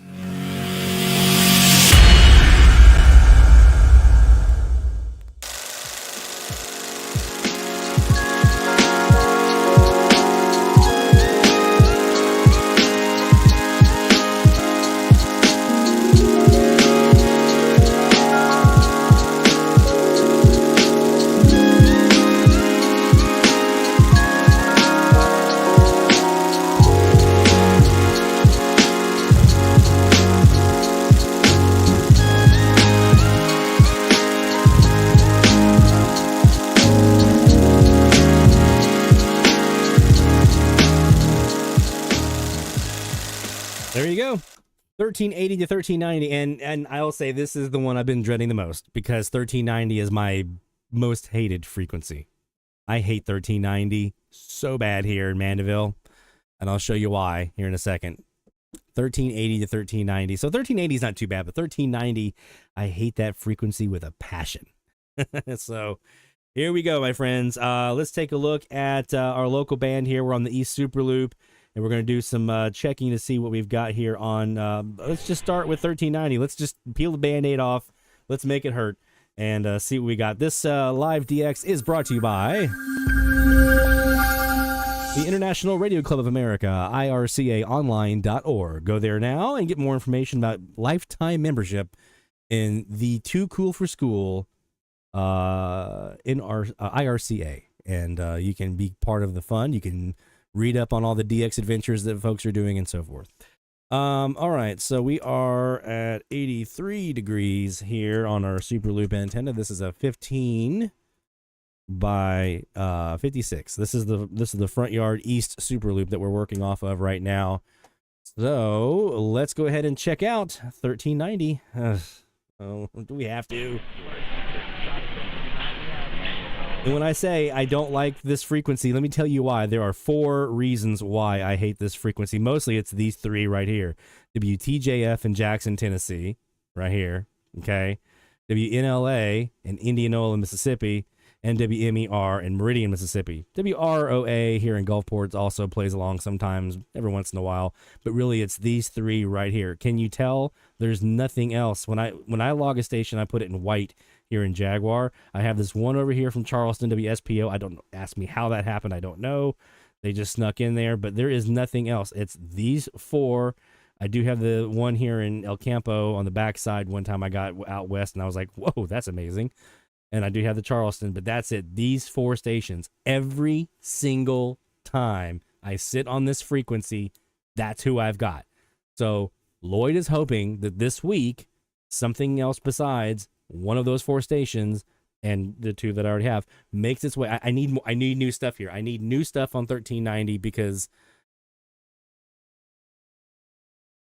it's WTJF is the one, man. That's the one that will them and these 3. It's these 3. Those 3 just. So let's go listen to Mississippi and Jackson, Tennessee. Here we go. The new form goes live here at 8 o'clock. The website should be updated, though, so you can at least get to the page. Go ahead and log in, and when the new form goes live here at 8, and the new page, you'll be able to see that and refresh, and you'll be able to get to that. So in 5 minutes.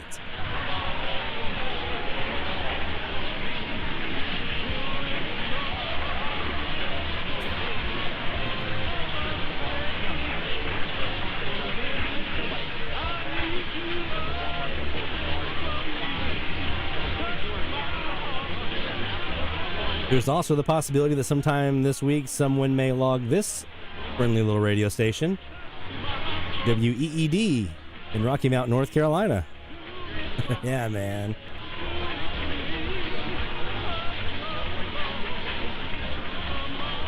Yeah, I don't see anything out your way. There was KLTX here in Long Beach on 1390.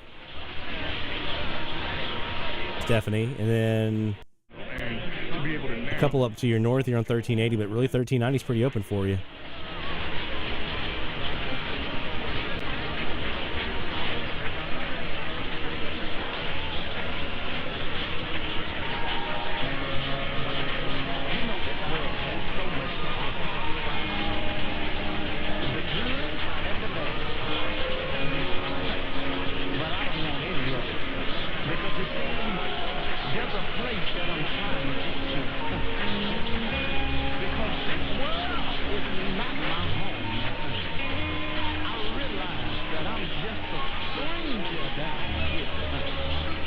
Yeah, Rick, the struggle would be real.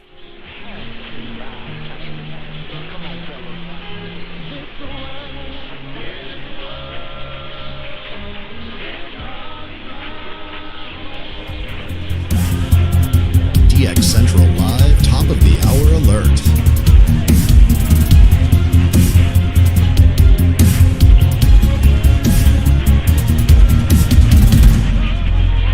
All right, here we go, looking for stations here at top of the hour, looking for IDs. Let's see if we can get anything.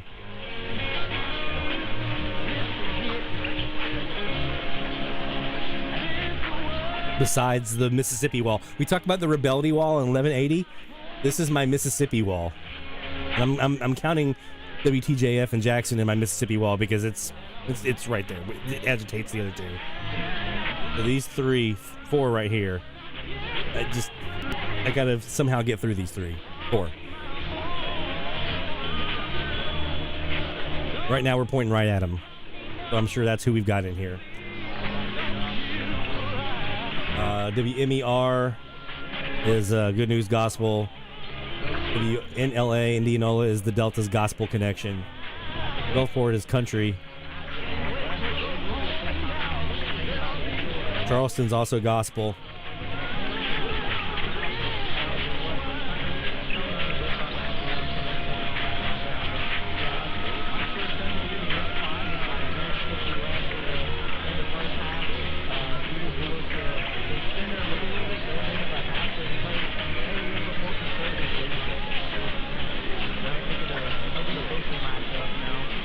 And then you start hearing something besides gospel, and you're like, oh, it's somebody new. And then you realize it's WTJF with ESPN.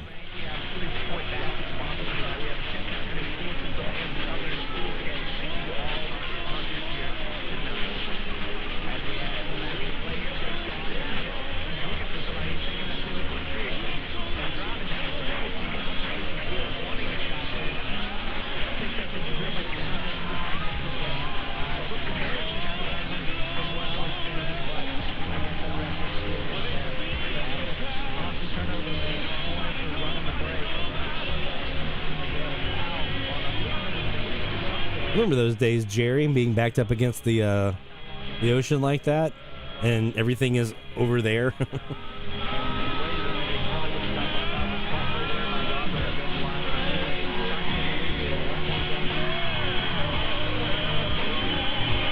That's the trifecta, right?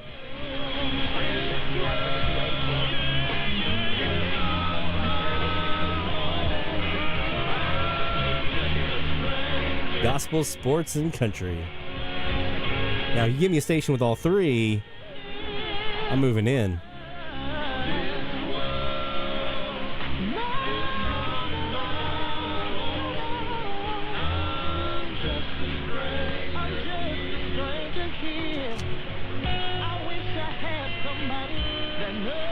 I'm going to say this is WMER, Meridian. That could be WNLA.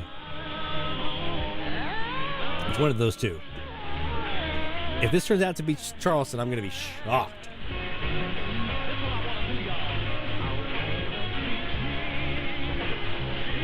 Absolutely shocked.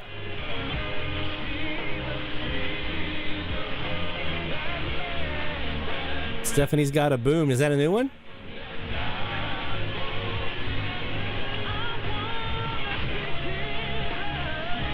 I'm trying to talk a little bit here over top of the music so I don't get the copyright hit. I'm sure I'm going to anyway, but why not?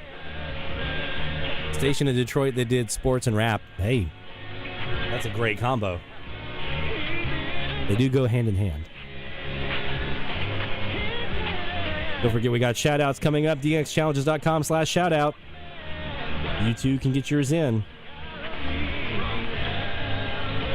You can get the link. It's pinned up at the top of the chat. You can go right to the page.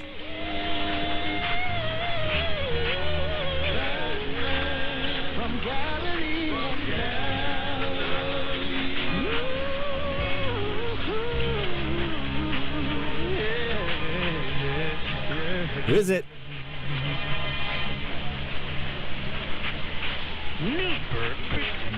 Located 3399 California, Knoxville, Alabama. Favor from the 16318460. Bishop Michael Trust. Sunday school at 38. Morning with it. Church worship at 6:30. They're not going to see what the where your where those that are and the problem gets up. So come and worship with us. And your wife will never receive that. Also, on the family every fourth Sunday at 10:30 p.m. Marriage was clean for a Thanks, Sean.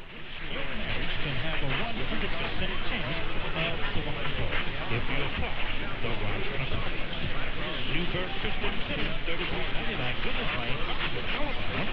Vision 9 to 12.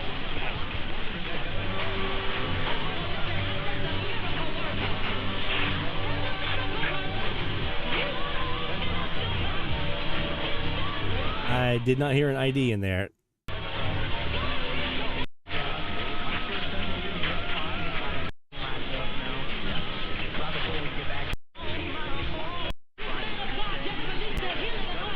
No ID.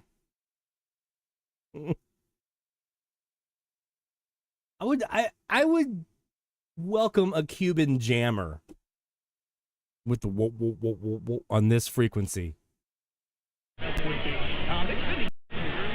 Let's check 1380. What do we get?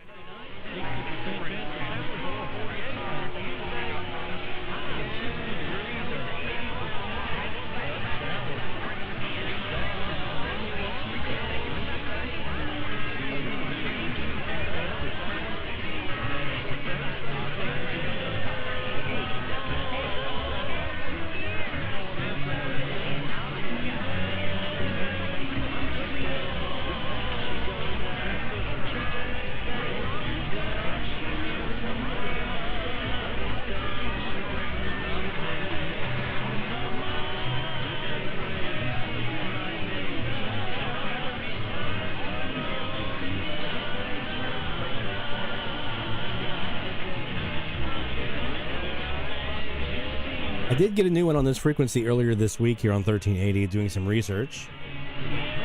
We'll talk about that when we do our shout outs for the moi, because I got some stuff to talk about.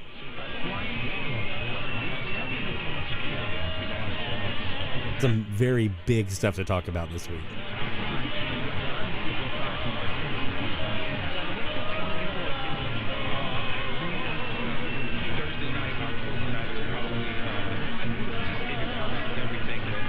I didn't hear anything in there either.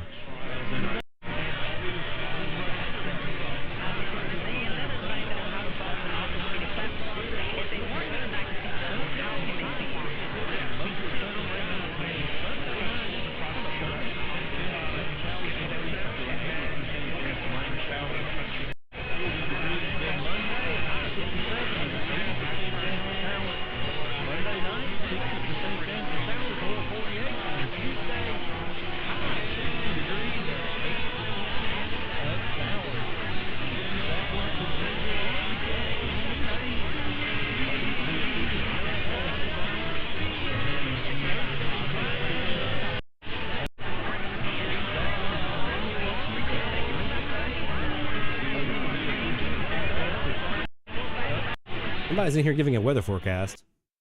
You know, it's crazy.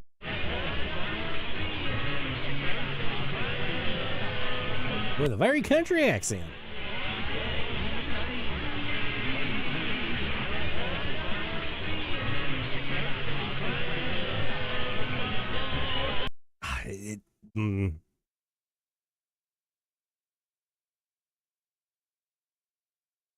I don't know, guys. Yeah. It's going to be a fun, tough week. It's going to be a very, very tough week for me. That's why I've been dreading it. That's probably why I didn't do it last year during the regular part of our season, why I'm just now getting to these frequencies. So as a reminder, what we are basically doing is, I've mentioned a couple times, but we're finishing up the frequency ranges, the frequencies we didn't get to last season. We got this week, and then we got one more range. We got one more frequency range. After that, we have cycled through all of the AM frequencies twice. Okay? And the last 4 seasons, we'll have done all of the AM frequencies twice. Once we get, and some of them more than that, but at least twice through the entire AM band. Starting with the, I want to say it's the week of the 20th of this month, we're going to be changing the format of our challenges. Mostly they're going to be there's one in there that's a 1 week challenge. The rest are all 2 week challenges. They're not frequency ranges. They're something very, very different. Each one's going to have a different theme. Okay. And we'll be doing a completely different kind of challenge. And it's going to be something that's going to push us to do certain things, right? So rather than just say, hey, go DX between this frequency and that frequency, it's going to be the whole band is open. You can do it on whatever frequency you want to, but you're looking for this. You're trying to do this thing. That's what we're going to be doing. I want to say it's the 20th as our first week where we're doing that. And then after that week is complete. After that, every 2 weeks, we start a new challenge. Because it's going to be a wide open challenge on those. So that's why I wanted to give us an extra week for each one of them. It's going to be totally different than anything we've ever done here at our medium wave frequency challenges. DX, we've never done anything like this before. So I am super, super, super excited about what we have on deck here coming up into this month, into the rest of the season. I was spending some more time last night looking back through what we have planned up, moving some stuff around. And you guys, I think you're gonna love it. It's gonna be fun. It's gonna be challenging, hence the name. It will be challenging, but I think we're gonna have some good fun. All right, let's take another quick break, and when we come back, we're gonna talk a little FMDX. We're gonna do some more shout outs, and we're gonna get back to some DX because that's what I want to do. I want to DX tonight. I'm feeling very DXy. So don't go anywhere, my friends. More DX Central Live is heading your way right after this.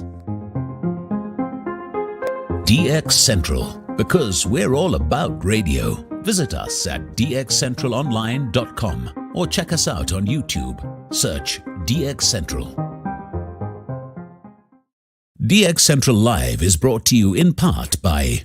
From long wave to satellites, medium wave through HF, ham radio to scanners. If you can DX it, the Spectrum Monitor has you covered. Editor and publisher Ken Reitz has assembled a who's who of radio writers to share their knowledge and expertise from a wide range of DX-related topics. Each month, the Spectrum Monitor's columnists dive into their specialties to give readers tips, tricks, the latest news and station updates, and more. The Spectrum Monitor also provides a monthly assortment of feature articles that give in-depth insight into the past, present, and future of DXing. You can get a full year of the Spectrum Monitor for only $24. Individual issues from the current year are available for $3 each. You can also purchase previous years of the Spectrum Monitor in their entirety for as low as $12. For more information, visit thespectrummonitor.com.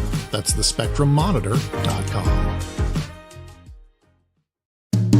For more than 90 years, the National Radio Club has been at the forefront of providing DXers with the latest in station news, DX-related technical information, and reception reports from DXers around the world. The NRC's AM radio log, now in its 45th edition, is the most expansive and detailed resource of station information for U.S. and Canadian radio stations that is available in any format.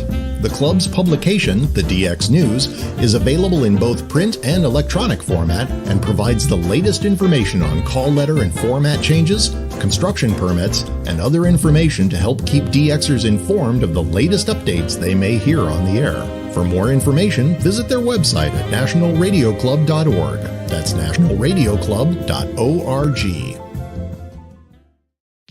With a lifetime membership, the International Radio Club of America gives DXers incredible value by putting important station information right at your fingertips.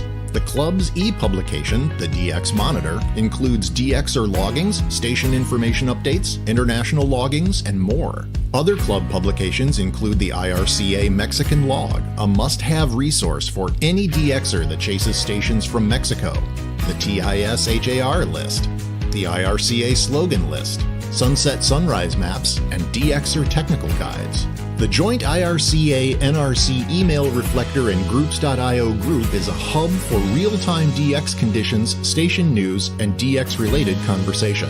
For more information, visit ircaonline.org. That's ircaonline.org. Through crashes of static in quiet hours, we listen. In languages we can scarcely understand, and of places we have only visited in our dreams, we listen. Incessantly, we perfect our array of aerials, receivers, and resources. We refine our skills and our techniques so that we might listen. We are DX Central, and we're all about radio. Visit us at dxcentralonline.com or check us out on YouTube. Search DX Central. Keep up with DX Central. Follow us on Twitter at DX Central.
From the DX Central North Shore Studios, this is DXC Live. Now here's your host, Lloyd Van Horn. It's DX Central Live from the North Shore Studios, where you see us here. North Shore Studios here in Mandeville, Louisiana, bringing you live DX and more each week at 0045 UTC. That's 1845 Central Time, 1945 Eastern, obviously, and so on and so forth. And we bring you live DX. We bring you DX tips and topics and conversation and fun stuff in the chat and all that kind of stuff. So hopefully you guys are joining us in there. And hopefully you're also going to send over your shout outs. We have a great group of folks here sharing everything that they're hearing.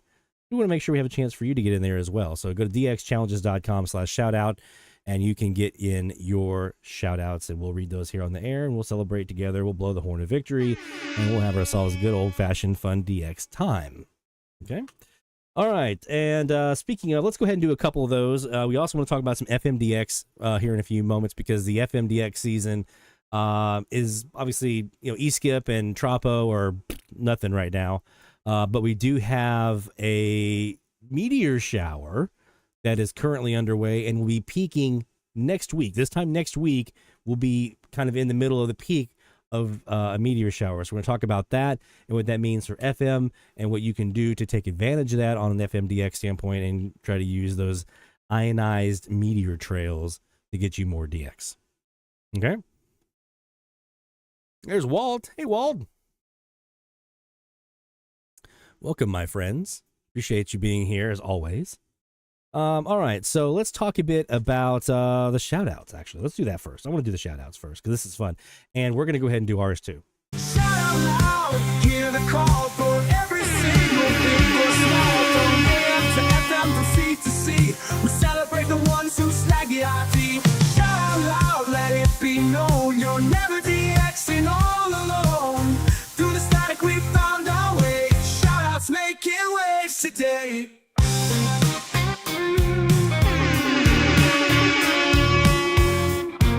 All right.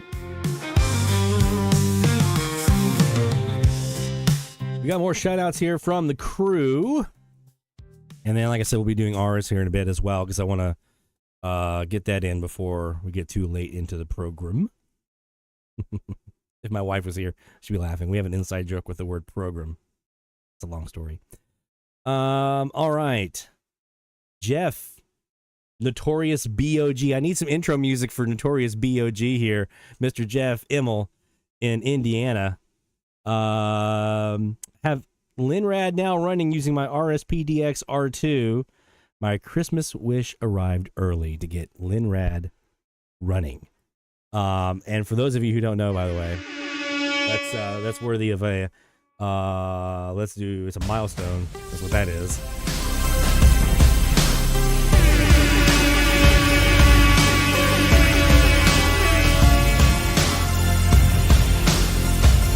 So it's kind of gear. It's kind of a milestone.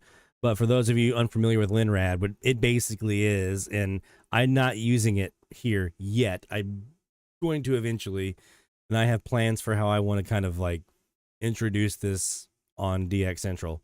Our friend Rick Knuth, hope I'm saying your name right.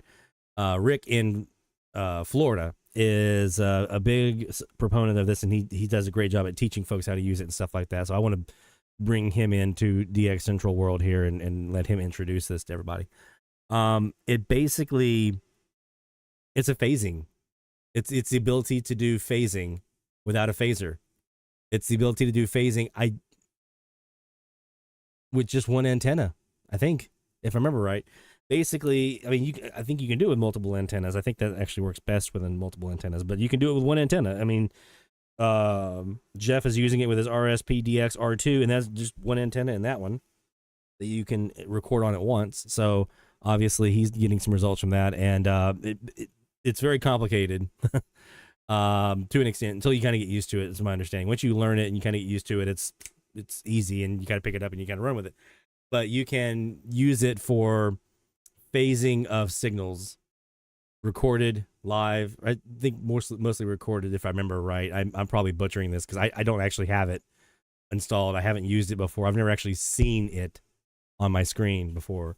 But I've heard others talking about it, and I'm just kind of like inferring from what I've heard that you can use it as a means for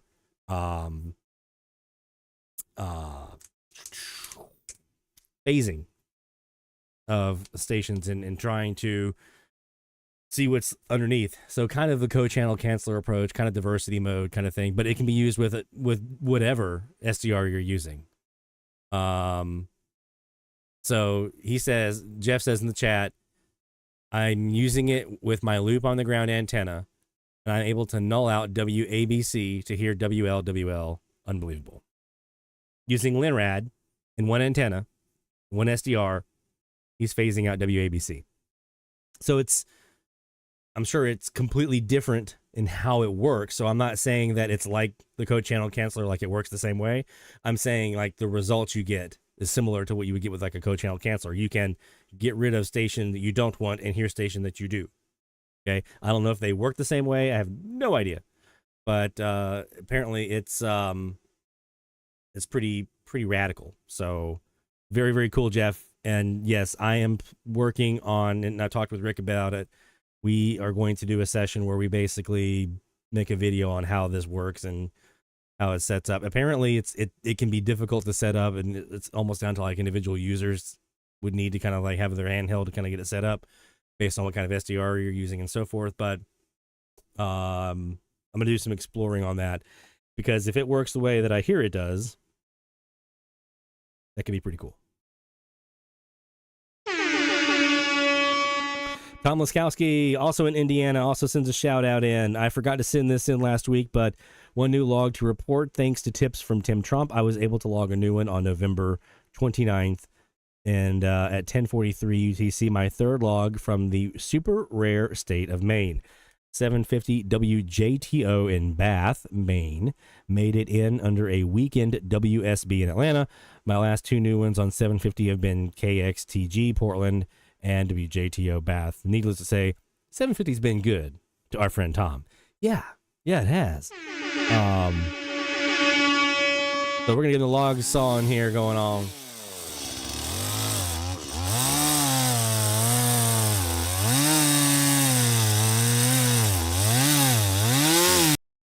Yeah, I think, Rick, if I was to sample that, I would probably get my hand slapped by YouTube. They wouldn't like that very much. So I got to figure out a way to do something about that. But yeah, Tom got himself some main. I know that's not his first main. I think he said he had a couple other main stations that he's heard from Indiana. But 750 Bath, that's pretty amazing. And I've looked here, not even a trace on the waterfall, just WSB wall to wall. No Saskatchewan, right? None of the stuff out west. I haven't heard a peep out of nothing. except for WSB. So I'll keep trying. You know, that's part of it. We don't give up. We keep trying. So well done, my friend. Mexico, Mike J, you're up with a new log of KGOL 1180 Humboldt, Texas for the Challenge Plus, KZZB 990 Beaumont, and WXGO 1270 Madison this week. And I know he posted up a clip he had heard of WXGO in the Slack channel. So if you are a AMDXer, and Rick, if you Rick Dow, if you want to throw your email address in here into the chat for me real quick, if you are an AMDXer and you want to be part of the Slack channel where we share tips and tricks and like, hey guys, this station's on when they shouldn't be, or I'm hearing this station, or here was an EAS test for this state at this time frame and blah blah blah, or hey, I heard this station and I can't really pick out an ID.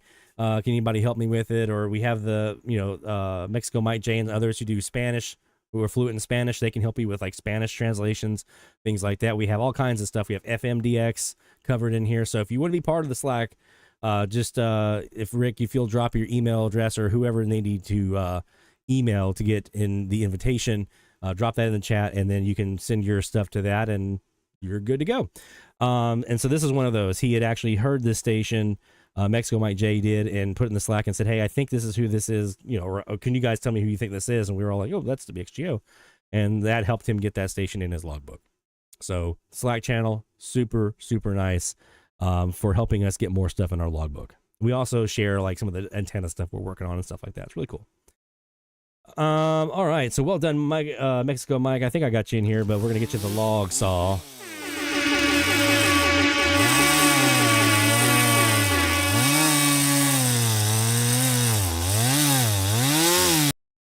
There we go.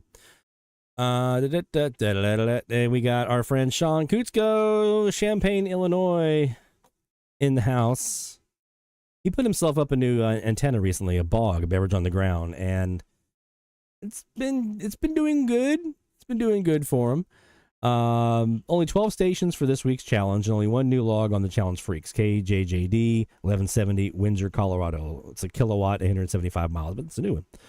However, the bog I installed on November 27th continues to yield amazing results. I logged 26 new stations this week, all on the bog. It's the northwest. Some of the highlights include KFAX 1100 San Francisco, 50 kilowatts. Rick, I didn't see it. Shoot it to me in Slack, and I'll put it up on my side. KFAX 1100 San Francisco, 50 kilowatts, 1,800 miles. San Francisco, 1,800 miles. KFBC 1240 Cheyenne, Wyoming, 700 watts, 869 miles. KJLT 970 North Platte, Nebraska, 5 kilowatts, 663 miles. And the recently returned to the airwaves KBMO 1290 in Benson, Minnesota, only 330 watts, 516 miles. Also heard CKWX 1030 News Radio in Vancouver, British Columbia for only the second time. Remember, a lot of us were hearing them last year, in I think it was January or so.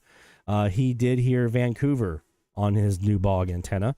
I suspect I also heard KTNQ 1020LA with their Spanish talk format, but I cannot verify it yet. That'd be 50 kilowatt, about 1,600 miles if it's verified. I still have many recordings to go through since the bog went up, and as of Friday evening, December the 6th, I have 895 unique logs on AM from my location since March of 2022, 51 new logs since November 27th, all of those with the bog. And I want to show you something here because he put it together for us here, and I want to make sure you get to see it. This is a Google Earth, a Google map here of all the stations he's logged. His location is right here in the middle. This is where he is. Woohoo! Hey, Sean. And you've got a couple here that are on the back side of the bog. But look at all this stuff. I mean, this is proof of concept. This is when I talk about these antennas, we're testing different antennas out. You're talking about like a directional antenna. It's beaming northwest. You hope that you're going to see a bunch of stuff in that general direction. And here you go. It's all right there, northwest of Champaign. It's proof of concept. Now, there are going to be outliers because these are not laser beams that we're talking about here. They do have some sides bulges to the pattern, right? And then there's out here San Francisco. Look at that one out there. But generally speaking, the overall directionality of the bog is verifying here. So kudos, my friend. Well done. Good work. Getting that antenna up there. It's well done. So we've got some stuff to do here for you. We got, let's see, we've got some log sawing we need to do.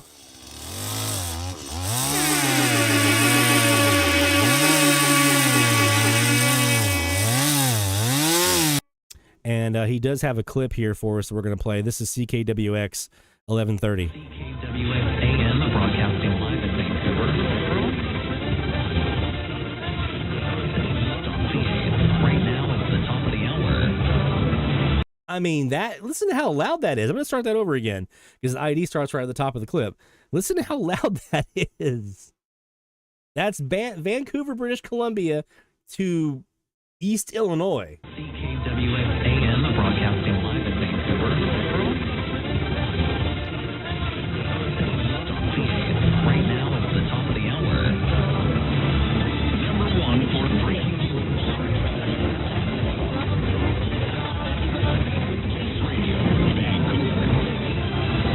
Hello there, and thank you for joining us. It's Sunday, December 1st, and here's what's making news right now. I mean, come on, man. I mean, when I heard them last year, I had to do some fancy, like, okay, I'm going to record this live stream from out in British Columbia or in Seattle or whatever, and I'm going to compare that to what I'm hearing. And, oh, did you hear that word right there? I think that was the same word. Like, it was like some work to compare. That's not work. that was loud and clear. Like, oh, there's Vancouver. So well done, my friend. You get some extra horns of victory for that one because that is absolutely amazing. Super clear, crystal, no doubt who that was. That was Vancouver. Well done, my friend. All right, so that's the shout outs we have in so far. And if you have some stuff you've been hearing, you want to get those in, make sure you go to dxchallenges.com/shoutout, get your shout outs in. I do want to go ahead and do the ones here that we have from our week this week here at DX Central because it's been a week. Okay. So last time we talked, it was the 29th of November, right? So this is all since the 30th of November on. 17 new stations logged. Of those 17 new stations, KFTS, Texarkana, Texas. Now, all of these are either on the new Northeast KAZ or the enhanced, upgraded East SuperLoop, the one we jumped up 5 feet in vertical height. And I'll kind of try to outline where that line is between them. So KFTS, Texarkana, Texas, that was off kind of the side of the new Northeast KAZ. WMAC, Macon, Georgia, centered right down the middle of that Northeast KAZ. WORD, Spartanburg, on 950. Also on the KAZ. That one was special. There's 2 reasons why that one was special. One, because that was a station that used to be a local for me when I lived in Greenville.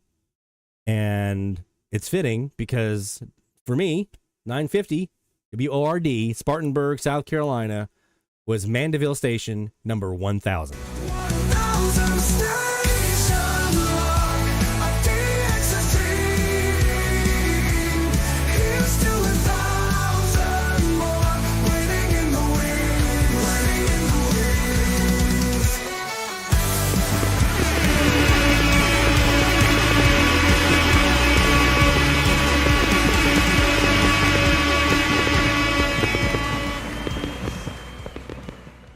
I've been sitting on that one for a while. I've been wanting to show that video, but no one's crossed 1,000 lately. So there you go. 1,000 stations logged here from Mandeville, and the number 1,000 was Spartanburg, a station that used to be a local for me. So I thought that was kind of fitting. So pretty cool. That took me up through the end of November, and then we did get on our Shortwave Central Kiwi. We got I think that was where it was, right? Yeah. We did get KGOL and Humble, so we got the same one that Mexico Mike J was getting. WDYN, Rossville, Georgia, also on the Northeast KAZ, the new Northeast KAZ. WIEZ Decatur, Alabama on the Northeast KAZ. WAVO Rock Hill, South Carolina, also on the Northeast KAZ. You seeing a theme here, right? All, again, proof of concept. These are all kind of right in that line of the beam width of this KAZ antenna.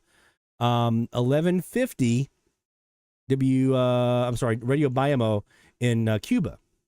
That was off kind of the side of the KAZ. Then we jumped up the SuperLoop, right? So I was like, okay, let's try the SuperLoop out. 1150 WGOW Chattanooga, WAVS Davie, Florida, WHEW Franklin, Tennessee, WTRU Kernersville, North Carolina. Again, I mean, this is right there. All of that's within that beam width of the SuperLoop on the east side, nothing out west, right? WFTL West Palm Beach, and then two that I'm so happy that I got in the log. Number one of those two was 620 WWNR in Beckley, West Virginia. That is our second West Virginia station from here, other than WWVA, which I hadn't heard at all this week. But Beckley, West Virginia on 620 made it in for only our second West Virginia station. And then Radio Marti in Marathon on Florida and on 1180. I'm going to come back to that one in a second to round out the last couple ones here from this week. WYDE and their all digital signal on 1260. I didn't decode it. I just know that was them because it's all digital. They're the ones doing that. And 770 WL Rockingham, North Carolina, which a bunch of us heard last night when they were on, when they shouldn't have been, with their full power. We think. Okay. Let me go back to Radio Marti here. Radio Marti, I mentioned earlier, they're beaming south towards Cuba. Cuba's beaming up towards us, and they're blanketing the island to try to block out those Yankee propagandists from Radio Marti. But you can hear Radio Marti. Now, it's going to be tough with that rebellion wall, but here is what you're going to listen for.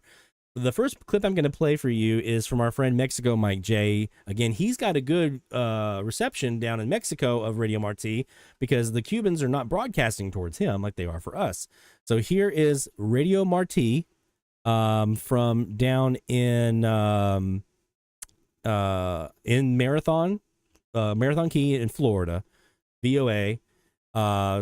Traditionally what they were called VOA Radio Marti. Here is what their ID sounds like as heard from Mexico.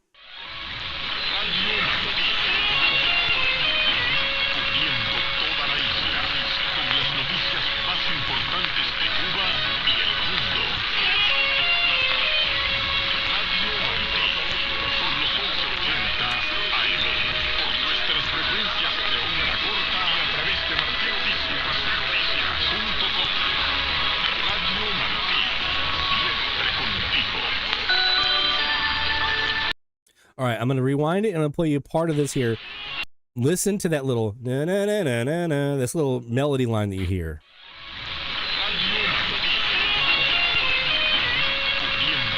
Okay, that little na na na na na, right? Listen to what I caught here on 1180 the other night. This was at 0100 UTC, okay? Or it might have been when was it? 0300 UTC. I did also hear the same thing, though, at 0100. So not every top of the hour. I didn't hear him every top of the hour, but there were several top of the hours where I heard that melody in a little bit different format. Check it out.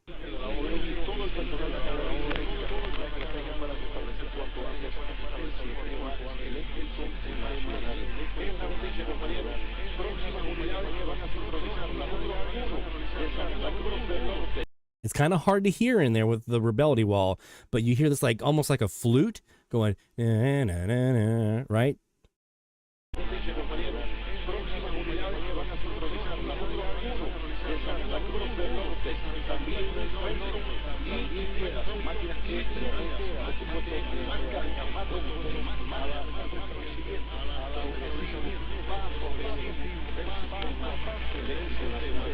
Okay, so that's what you're listening for. That's how I knew I had Radio Marti.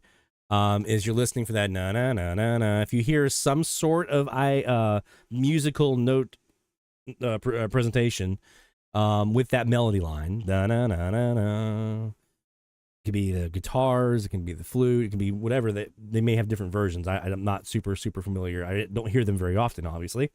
That's Radio Marti. So check your recordings from this week from 1180 if you didn't get them yet, and listen for that. It'll be probably underneath the rebellion wall.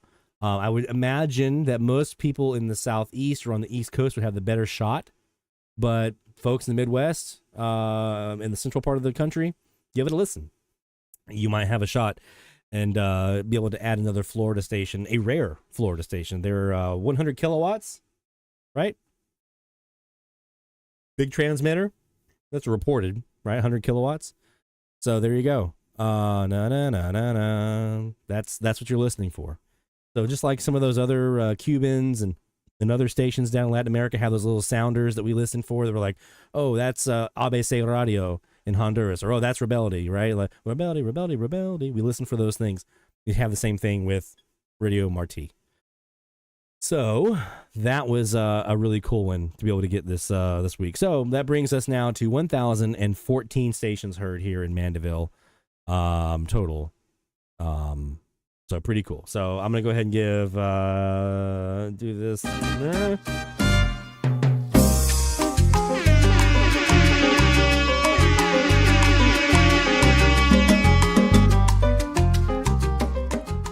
Yeah, why not, right?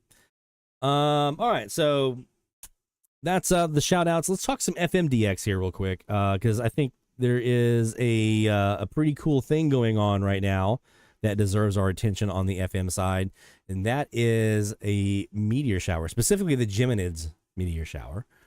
It will be peaking on Thursday and Friday of next week. So when we reconvene next week, we'll be probably either right at the peak or just on the, starting the downward slide from the peak. So if you are an FMDXer, or maybe you want to try out FMDX and really hadn't done much of it, this is going to be a good time for you to try it out. Two things you can try. If you're already set up on your auto loggers, your TEF 6686 or your like your Airspy or one of those SDRs, and you have an auto logger set up, this is your time. Set that sucker up on a nice 5 to 10 second burn probably per frequency, and just see what comes in. I did get one this week from WFME up in New York on 105 or 106.3. This came in at 9:29 a.m. this morning, so a distance of 1,181 miles. We had this one. Their effective radiated power is 980 watts, so it's a little. 1,000 watts is still enough to get out. I haven't checked yet all the particulars to confirm this is 100%, but I'm pretty sure this is a not a false decode from here. We caught this on our 21 footer, I think. Yeah, I think it was on the 21 foot. Yeah, the 62 foot didn't see it. The 21 foot did. So if you are running an auto logger like a TEF or Airspy or one of those, this is a great week to make sure you have that up and running, looking for decodes. And then the other side of this as well is setting up some recordings for the morning. I'm talking like maybe an hour or so before sunrise to an hour or so after sunrise, recording where you have some dead spots in the bands where you don't have any stations, no locals, no semi-locals, just a nice dead spot, recording that part of the band for a couple of hours, 2 or 3 hours every morning this week. You may surprise yourself and have some things that pop up. Take care, Stephanie. Take care, Carl. And Master Player, all going some dinner time and heading out. So appreciate you guys being here. Yeah, so do some recordings this week, every night this week into next weekend. This is peak Geminids, and you might be surprised when you see those little flare-ups. We're going to be doing some recording this week. Generally speaking, I think it's a good idea to point your antenna, if you have a directional antenna, northeast. If you're not directional, you're omnidirectional, just put that sucker as high up in the air as you possibly can and let it roll. But something kind of northeast for those with Yagis and directional antennas. And around sunrise is your best bet. It can happen at any time. You can have it overnight. It can be in the middle of the day. But usually we're coming around to these usually in the morning in the sunrise period is what I understand for most cases. So that hour or so before, an hour or so after sunrise is kind of probably peak time to be checking for meteor bursts on your SDR recordings. So give that a shot this week, and you'll never know. We'll do some recording review together this next week on our next edition of DX Central Live and see if we caught anything. And I'll show you my technique for those of you maybe who haven't seen it before. It's been a while since we've done it here on the show. And because we haven't had any meteor burst, nothing. I've been recording and nothing's coming in. But maybe this week we will get something with the peak. And this is supposed to be one of the more showy meteor showers of the year, meaning, you know, bright meteor trails and boloids and all those other kinds of things that happen in some of these meteor showers. And that bodes well for us on the FM side. You don't have to have the flashy big things to create an ionized meteor trail that reflects FM radio signals, but it don't hurt, right? So a good opportunity for some FMDX and maybe some weather too, right? So you might also, if you have the means to have an SDR devoted for some weather DX, maybe record that little 150 kilohertz worth of bandwidth as well a couple times during the week and see what you get. There is meteor scatter on the weather band as well, 162.4 to 162.55. Let's see. How long are those meteor scatter stations typically in? It varies. It depends on how much of an ionization trail there is left. So the bigger the meteor, typically the longer that ionization trail is going to linger around. They usually are kind of bursts, real quick, like a second or less. And what you're hoping there is you're hoping for an RDSD code. If you don't get an RDSD code, you're hoping for some sort of audio that you can use to identify. So be ready for a lot of little bursts. That's all you hear is that, and then they're gone. Or you hear like a single note of music or something, and then they're gone.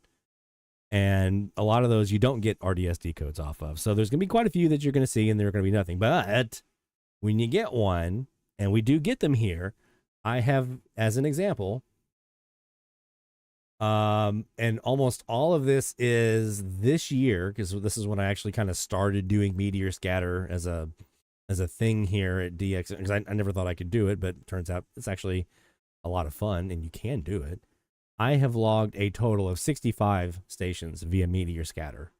My furthest reception was 1,220 miles. I had 25 states via meteor scatter here in Mandeville. There's the map. So that's what you can expect. You know, you can expect if you have a quiet band, you can expect to hear some cool stuff when the conditions are right, when you get those coming in. During the Perseus and some of these others, a lot of this was Perseus.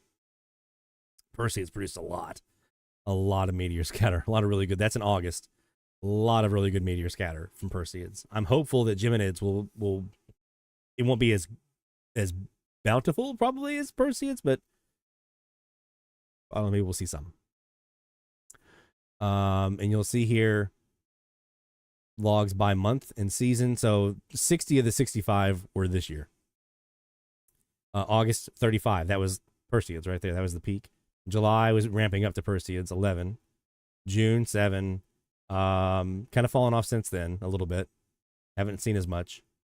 But definitely when you have a good meteor shower that can produce some results, you can see some stuff. So that's where we're at. So it will definitely depend on how big of a burst it is. Barry mentions he's had some that lasts a minute or so. You can get those. He's got a pretty quiet location where he is, which helps. The quieter, the lower the noise floor at your location, the better results you're going to see. So anything you can do to mitigate noise will help you. The more remote you are, the less stations you have, the more open frequencies you have where there's not anything that has to be overtaken, increases your chances.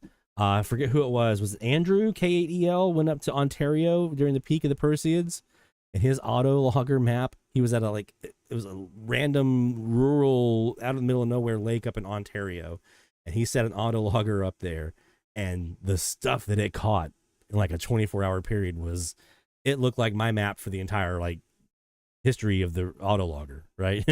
It looked like every E-skip opening I've ever had, every Tropo opening I've ever had, all combined into one. What he had from one meteor scatter opening out in the middle of nowhere with his auto logger, because he was in such a quiet location with no big stations clogging the dial, and he just heard tons and tons of meteor scatter.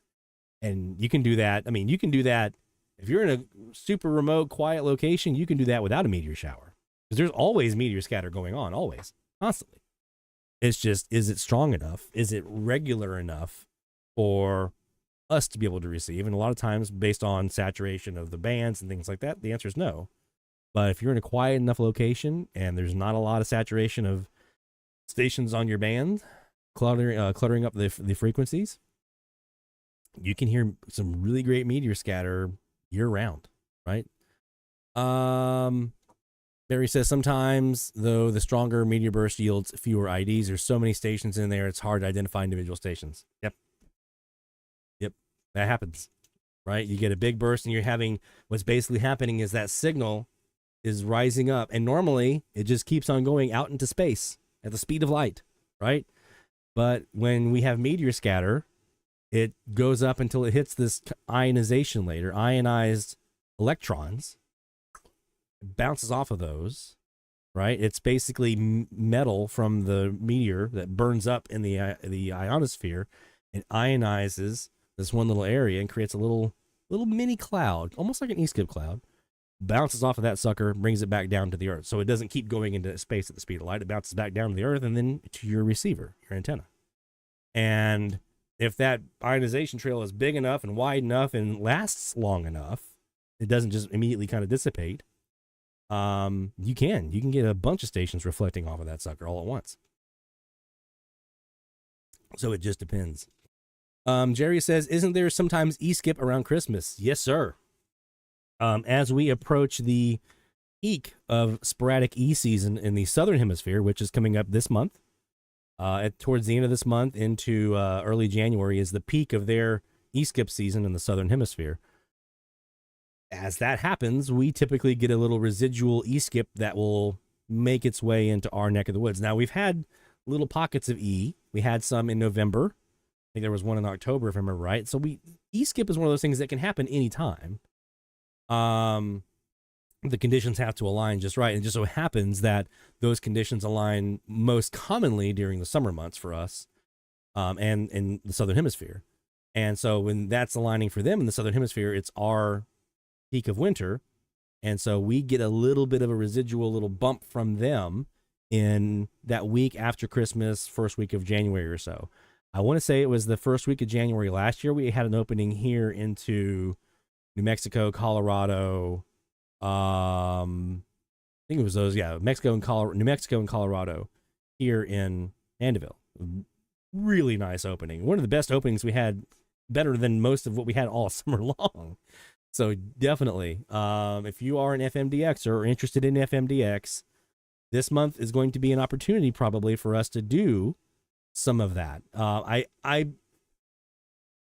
think there's also possibly, there's the peak of their season in the Southern Hemisphere, but we're also winding down the Geminids meteor shower towards the end of this. And there is some belief that meteor dust in the ionosphere and super high level jet streams and ionospheric wind and some of these other things that cause these sporadic E layers. I don't really, no one knows for sure what creates sporadic E 100%. There's some pretty good theories out there.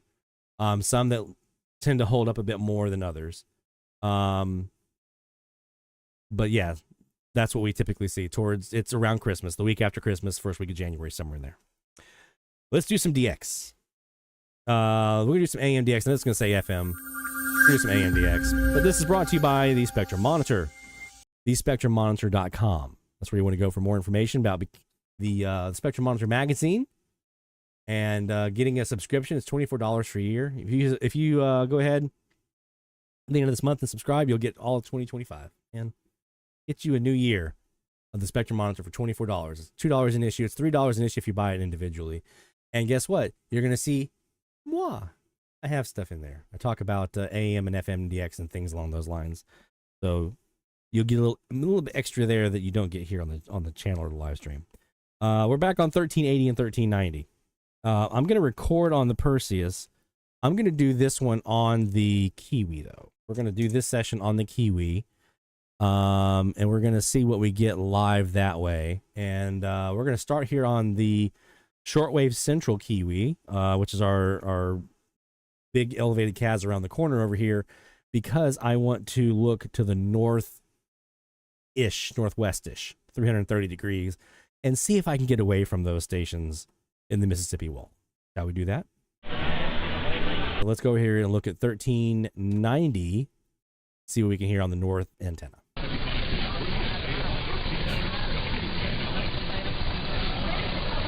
Right off the bat, there's a BNLA.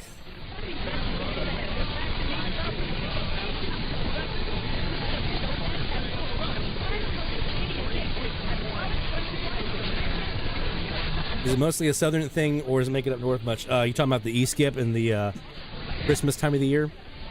It can be seen all over. It can be seen all over.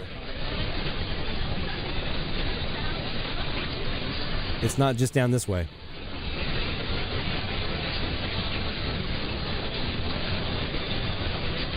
In fact, I think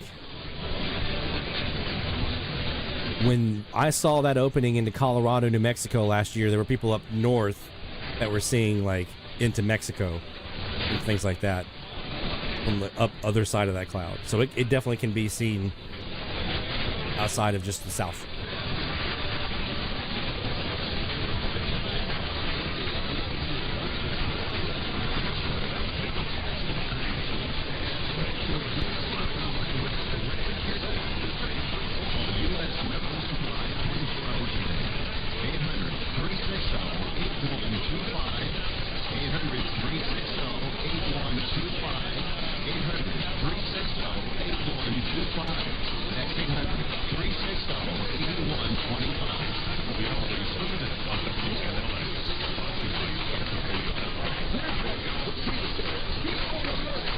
Here's Indianola.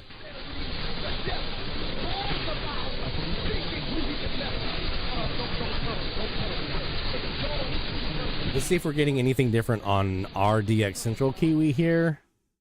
We have our 3 different antennas. Let's just take a look and see. Let's start with the Northeast KAZ.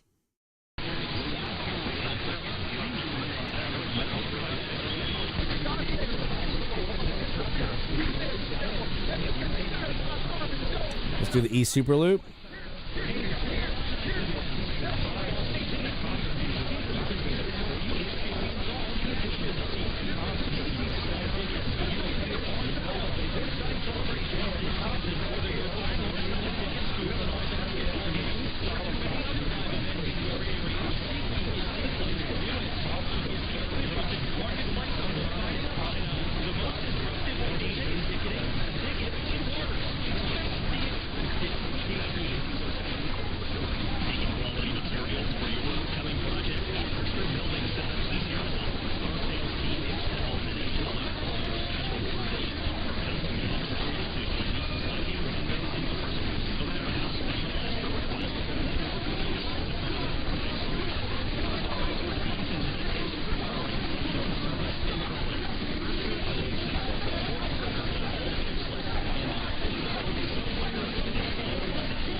And let's try the southeast bog here.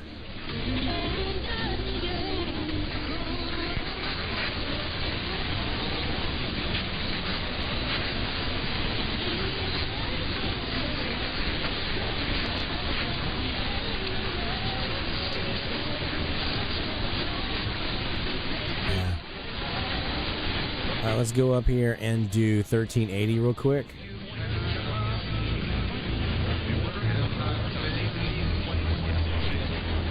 And like I said, we're going to be recording on the East SuperLoop here on Perseus on these freaks. So we'll check when we get at the top of the hour.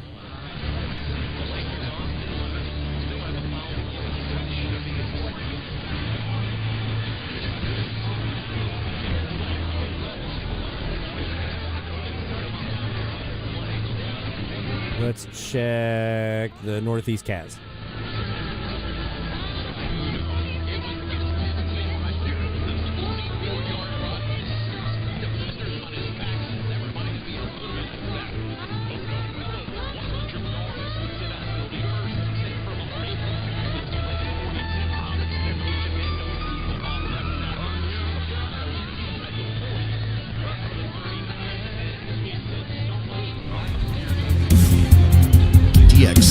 5 top of the hour alert.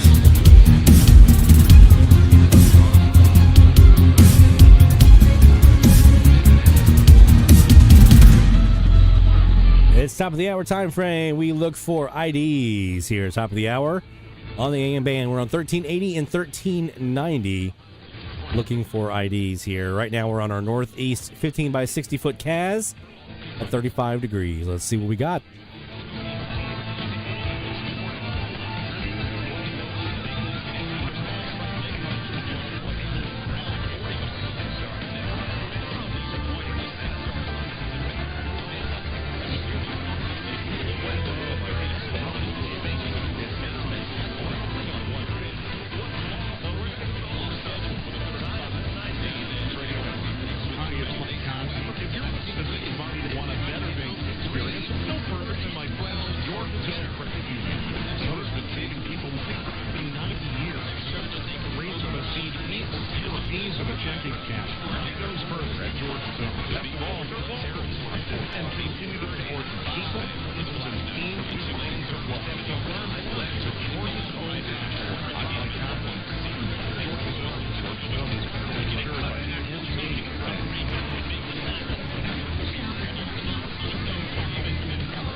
This is probably going to be a new one.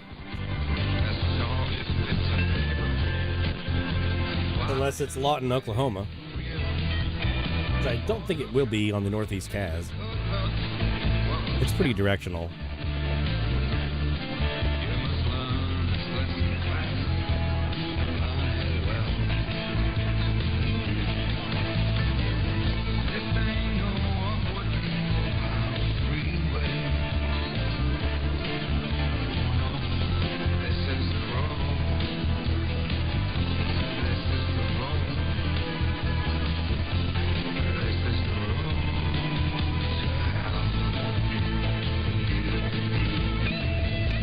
If this is to be LRM, I'm going to laugh.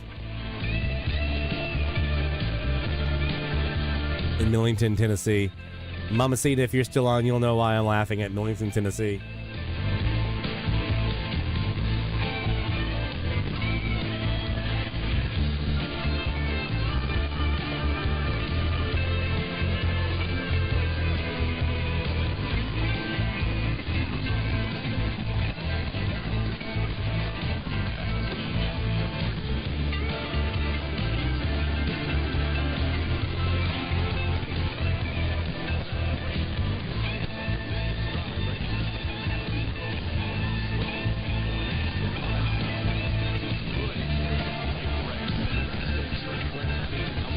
Come on, give me an ID.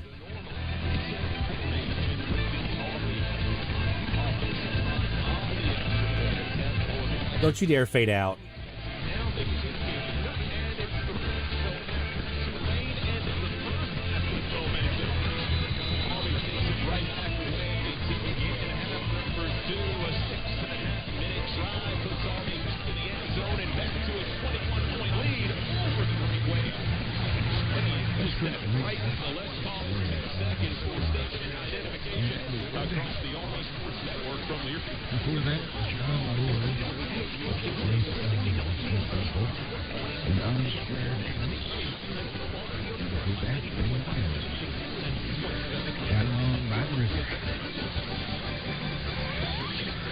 Is that KZTS? This is Beaker Street on the Arkansas Rocks radio network. Yep. Which consists of KLRG 880 AM Sheridan, Little Rock. Stereo AM, guys. K233BF 94.5 FM Greenbrier, Little Rock. K281DJ 104.1 FM Benton, Little Rock. KWPS 99.7 FM Caddo Valley, Hot Springs. KYXK 106.9 FM Gurdon, Arkadelphia. KASZ 1190 AM Whitehall, Pine Bluff. K255AX 98.9 FM Pine Bluff. KCMC 94.3 FM Viola, Mountain Home. KZTS 1380 AM North Little Rock. K277DP 103.3 FM Little Rock. K288EZ 105.5 FM Little Rock. And streaming, as many of you who are far-flung across the world are listening to us at ArkansasRocks.com. We are the Arkansas Rocks Radio Network. This is free. And wishing you. Nice.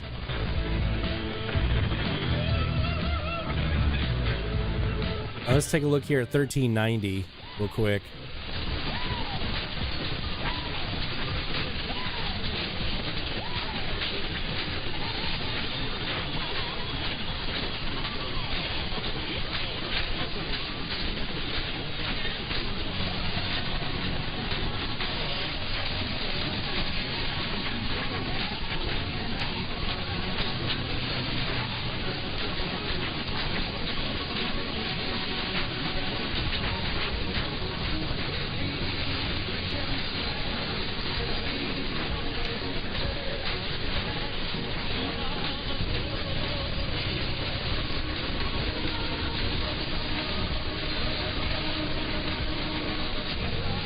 Aren't those great circle maps great?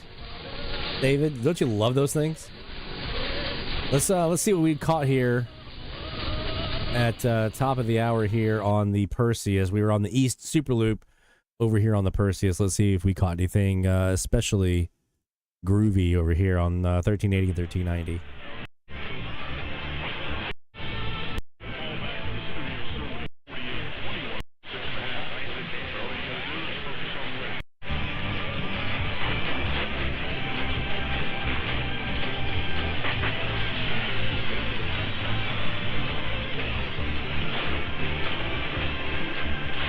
I was wondering about that. That would be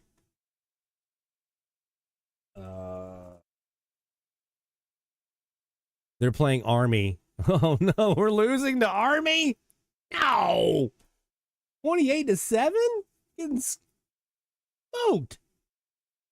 I guess no playoffs for Tulane this year. That sucks. Yeah, I was looking to see who that might have been in here. Thanks, David. Carrying Army and Tulane. So that could have been a Tulane network. That also could have been like ESPN or Westwood One or one of those syndicated sportsers.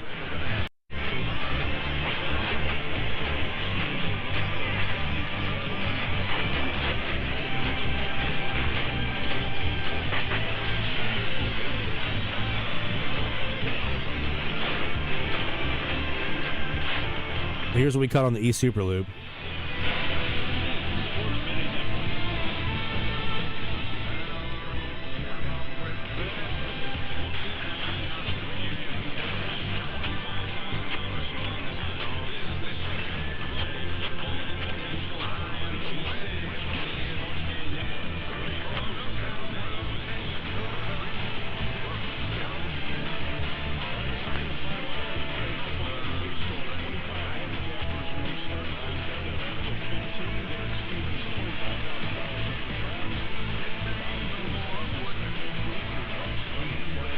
I didn't know they were that good.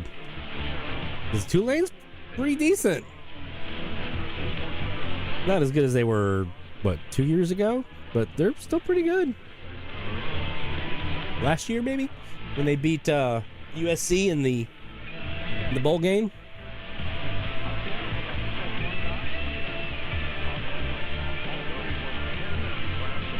They're still pretty good this year.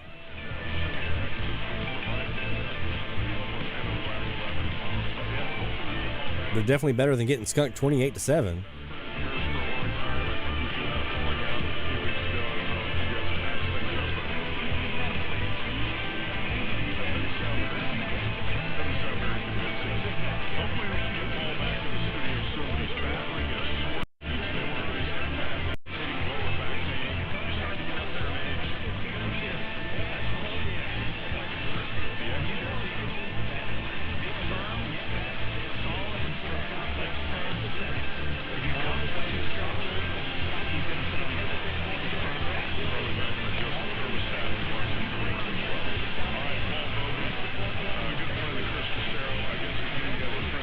Yeah, I don't think they have much of a network, Rick. I think it's one FM station, if I remember right.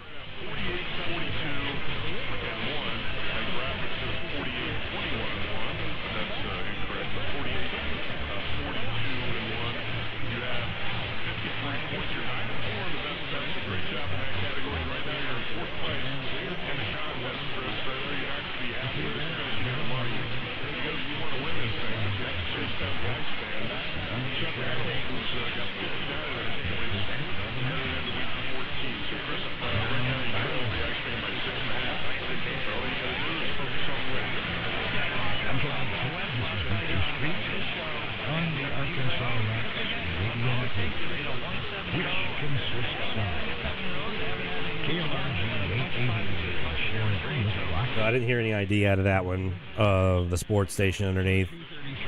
Let's check 1390 and hear one of the Mississippi or the Tennessee station. Sounds like Mississippi going to be the one that wins this one. You're listening to the Mighty Power 1390 Gospel, WHMA. Great gospel music for Anniston, Oxford, Hobson City, Gadsden, and all of Northeast Alabama. That's a new one.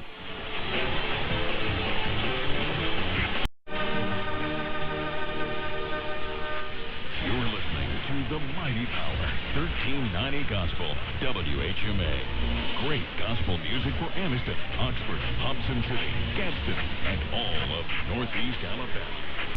Well, there you go.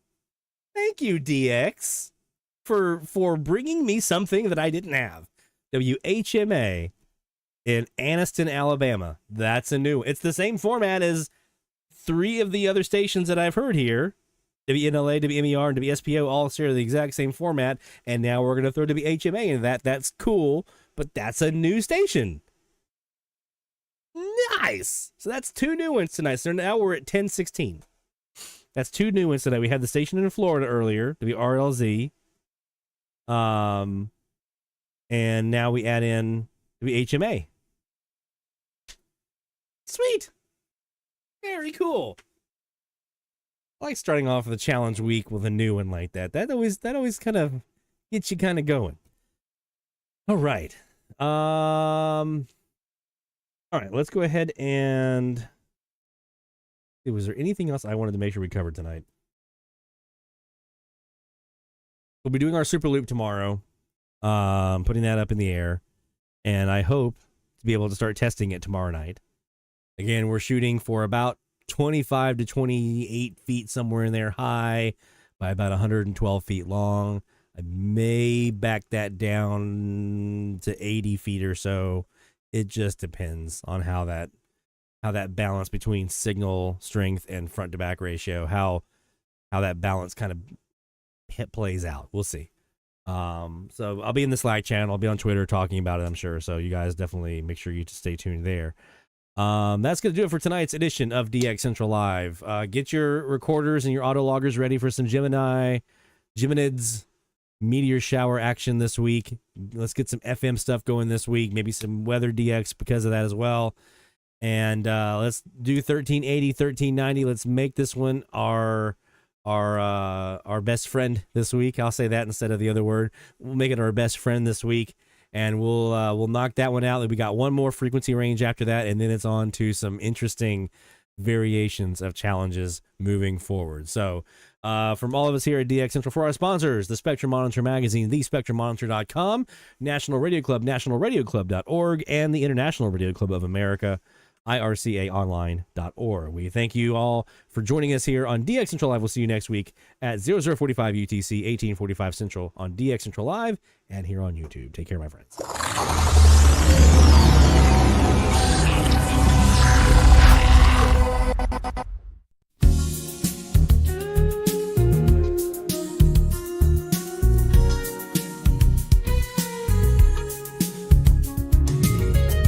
Friday night rolls in the air, tuning in without a care.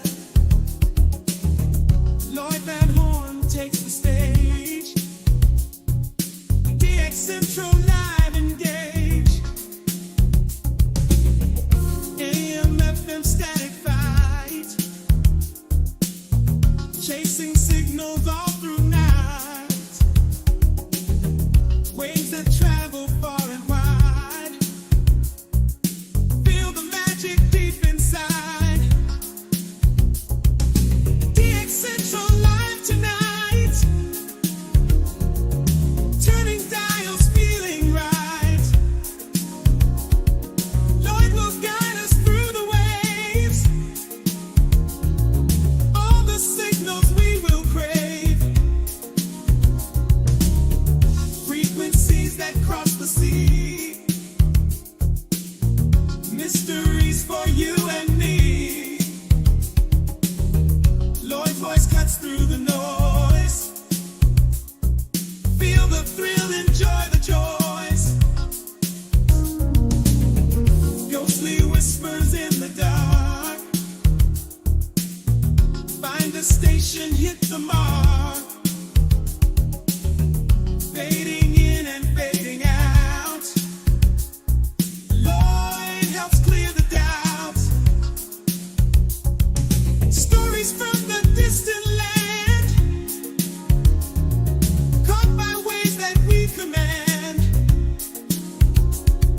From our homes we hear the call. DX Central Live for all.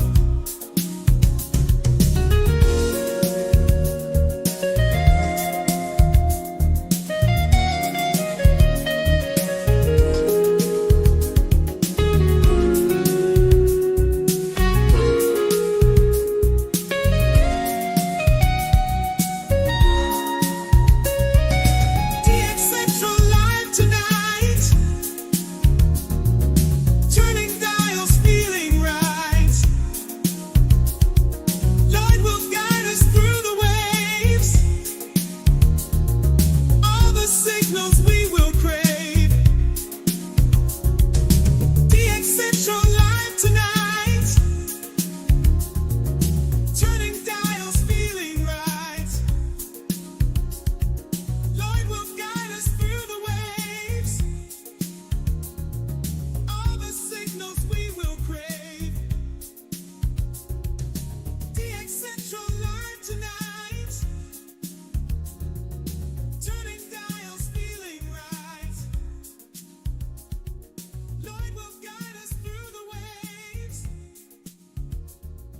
All the signals we will crave. DX Central Live tonight. Turning dials, feeling right. Lloyd will guide us through the waves.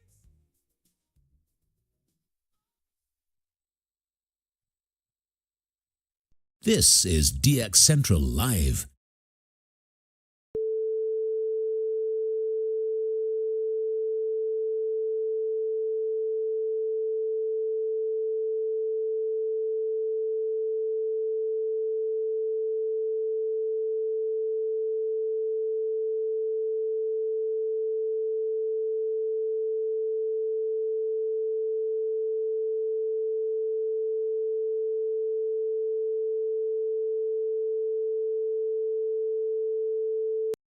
This is DX Central Live.